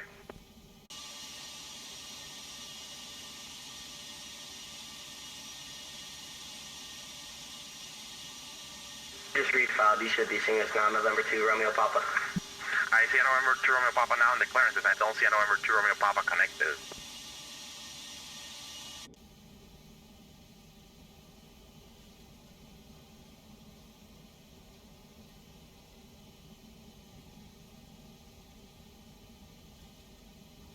Miami Center, American 407 is ready for push and start in Fort Lauderdale. American 407, push and start your discretion. Call me for Patsy. 407.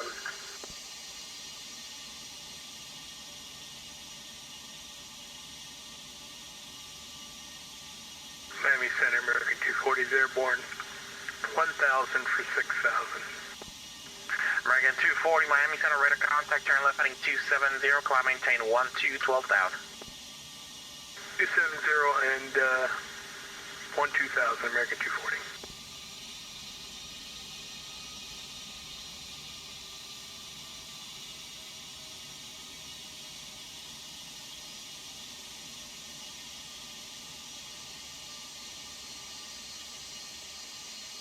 Gulfstream 270, descend and maintain 6,000. Descend and maintain 6,000, Gulfstream 270.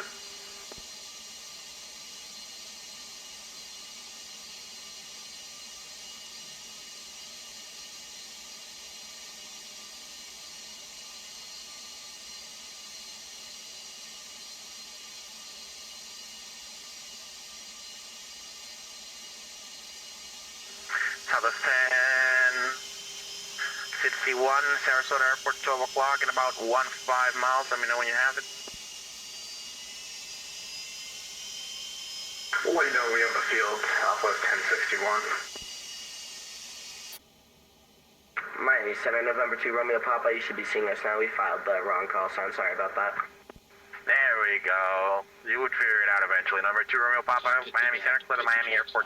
Radar vectors Aber, then asphalt, climb, maintain 3,000, squawk 5, correction 4554, 4554. Here to Miami, via the Adrier, and then asphalt, climb, maintain 3,000, and squawk 4554 for November 2 Romeo Papa. Hang on a second. Citation 2 Romeo Papa, read back correct altimeter 29993. 29993, thank you.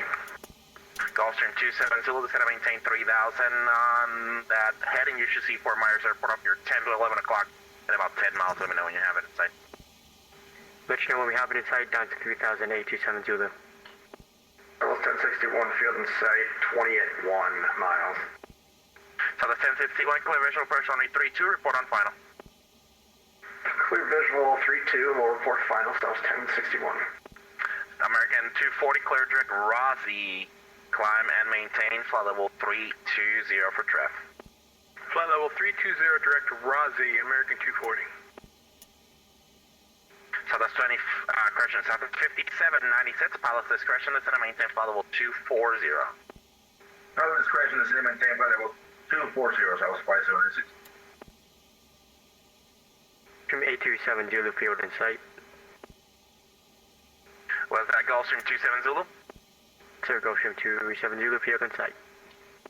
Gulfstream 27 Zulu, thank you. Clear for the visual approach runway 24. Report established on final. Good visual 2-4 report established on final 827 Zulu. Center Clipper 20 in the gate. Thanks for the ATC. Have a great day. See you, have a good day. Okay, folks, enough of him. All right, so we can turn that off. That's on standby. Just going through this real quick. Flap spoilers trim needs to be at 7.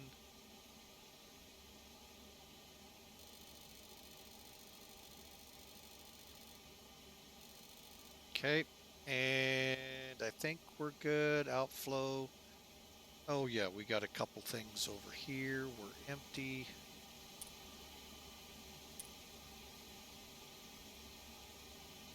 And where cargo? There it is.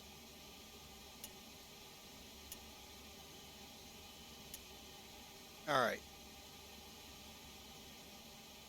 I think we got everything.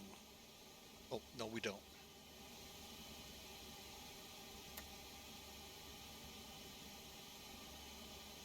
After landing checklist.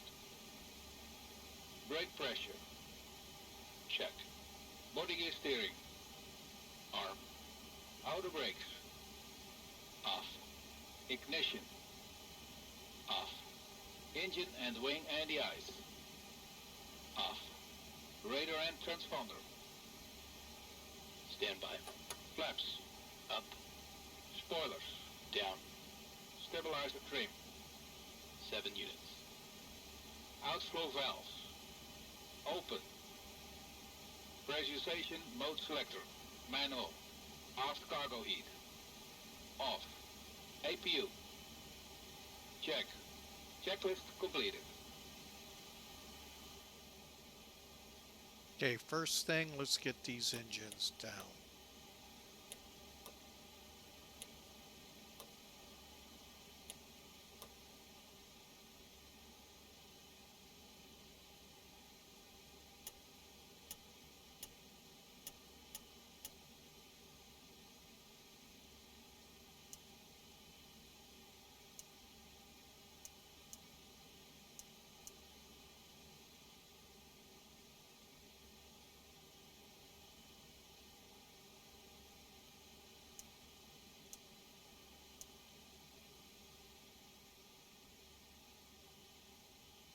All right, secure cockpit checklist.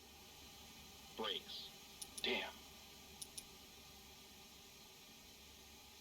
Okay, that's one I don't get why it Beacon doesn't lights. set up.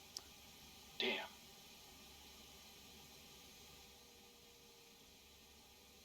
Off. INS. Align. Probe and window heat. Off. Back valves.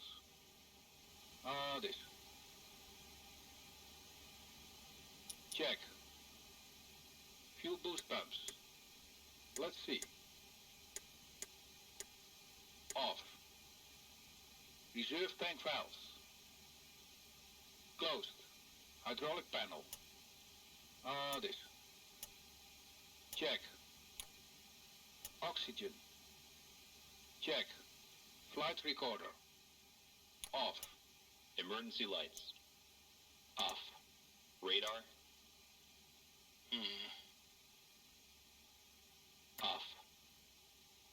INS. This.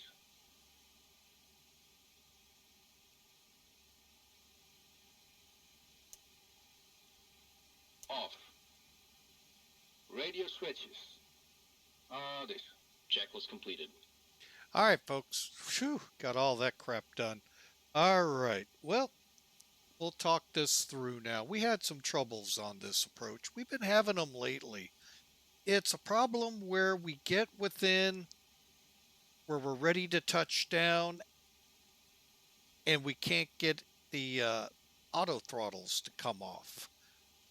We're still testing some things out on that. I don't know what's causing that issue.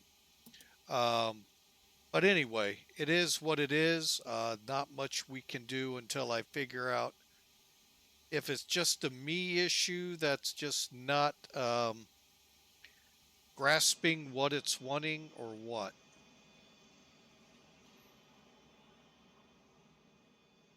Huh, wonder what that black smoke is. Anyway, interesting. So there you have it, folks. We're in to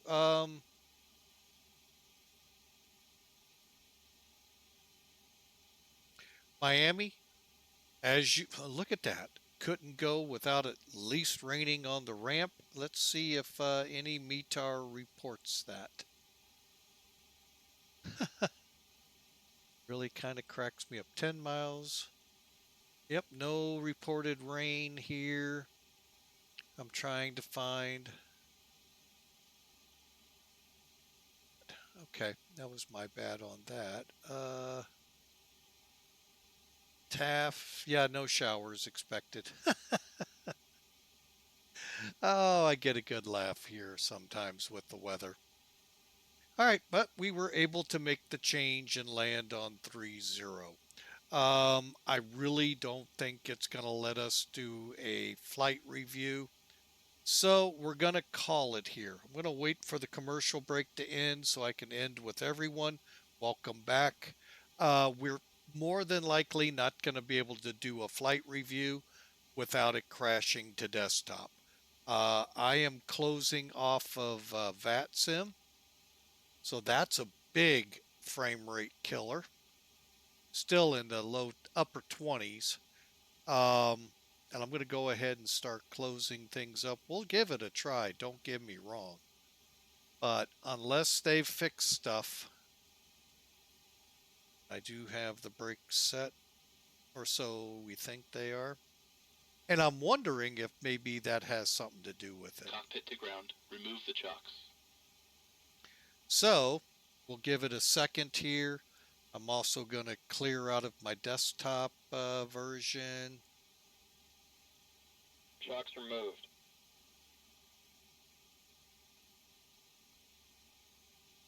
But before we do all of this, folks, I do want to pull Sim Toolkit up.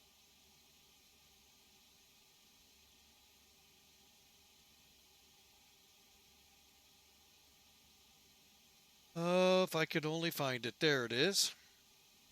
And let's walk through it. It says 309 feet. I felt like it was much worse. Here's the routing, folks, and here's what he did. Here's Juner. Yeah, I'm just going to be quiet about that, Sim. It just really irritates me sometimes.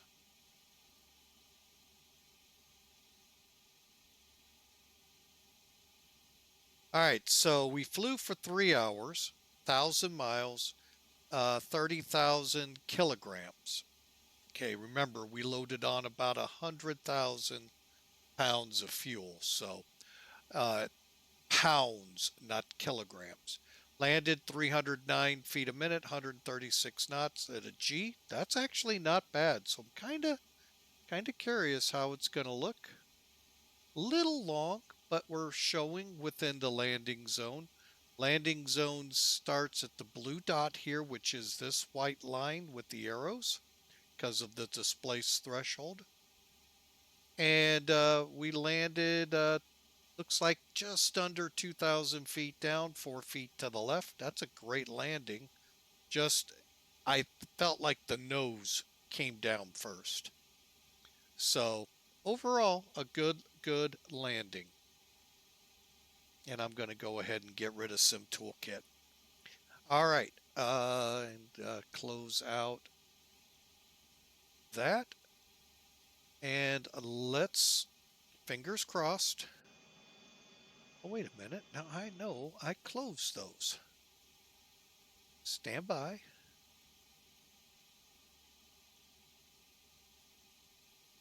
For real. Cockpit to ground. Put the chocks on. Stand by, folks.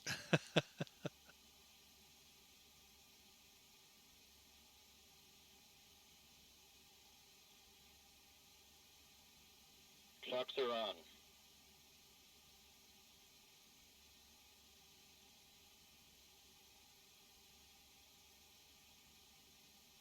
Okay, before we do anything, I think part of the problem is it's not seeing the parking brake set.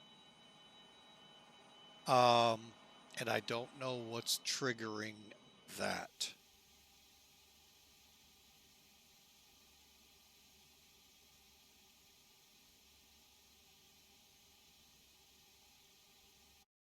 Oh, maybe.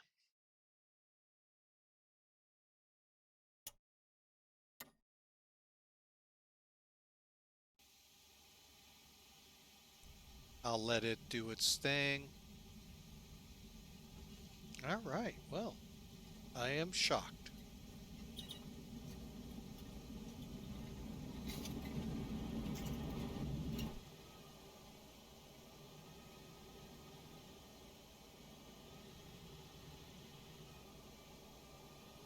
All right, so we are going to get to see it this time. Usually with this one, it fails. So, all right, let's go from here.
I was afraid of that. That's right where I let up the hit that toggle. As you can see, we did let the nose gear down too much.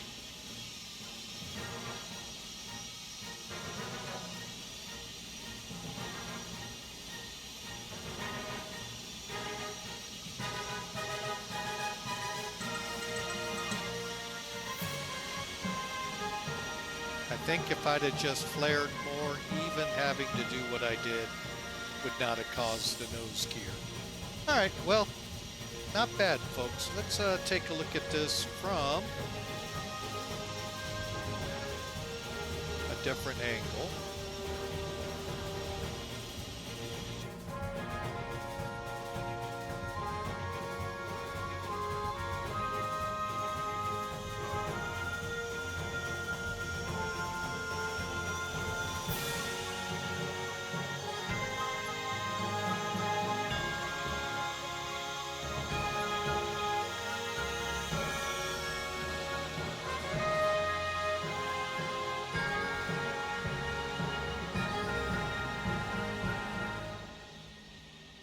Beautiful landing. Let's look at it one more time.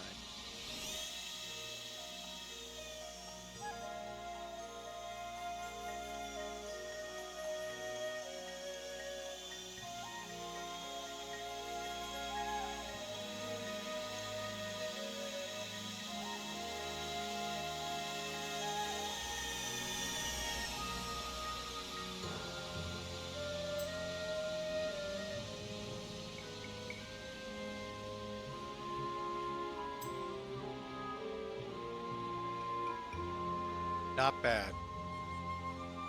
All right. Other than that little nose gear drop, let's take a look at it from the window view.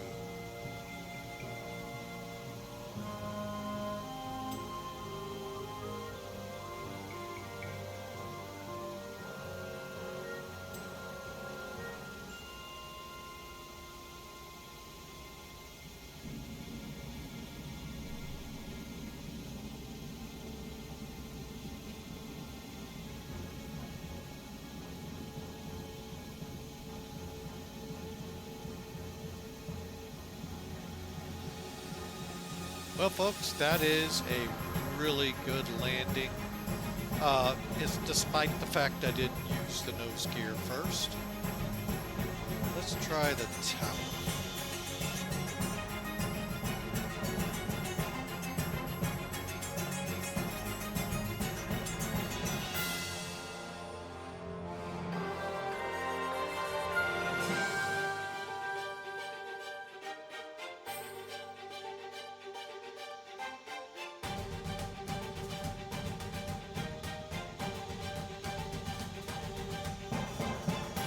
All right, folks, that was a really good landing from the tower view, literally in the tower. All right, folks, well, we're going to go ahead and wrap it up for today. I want to say thank you for being a part of Flying with Mike. It has been a pleasure. Let me come out of this mode and get us back into what we should be. Set shocks.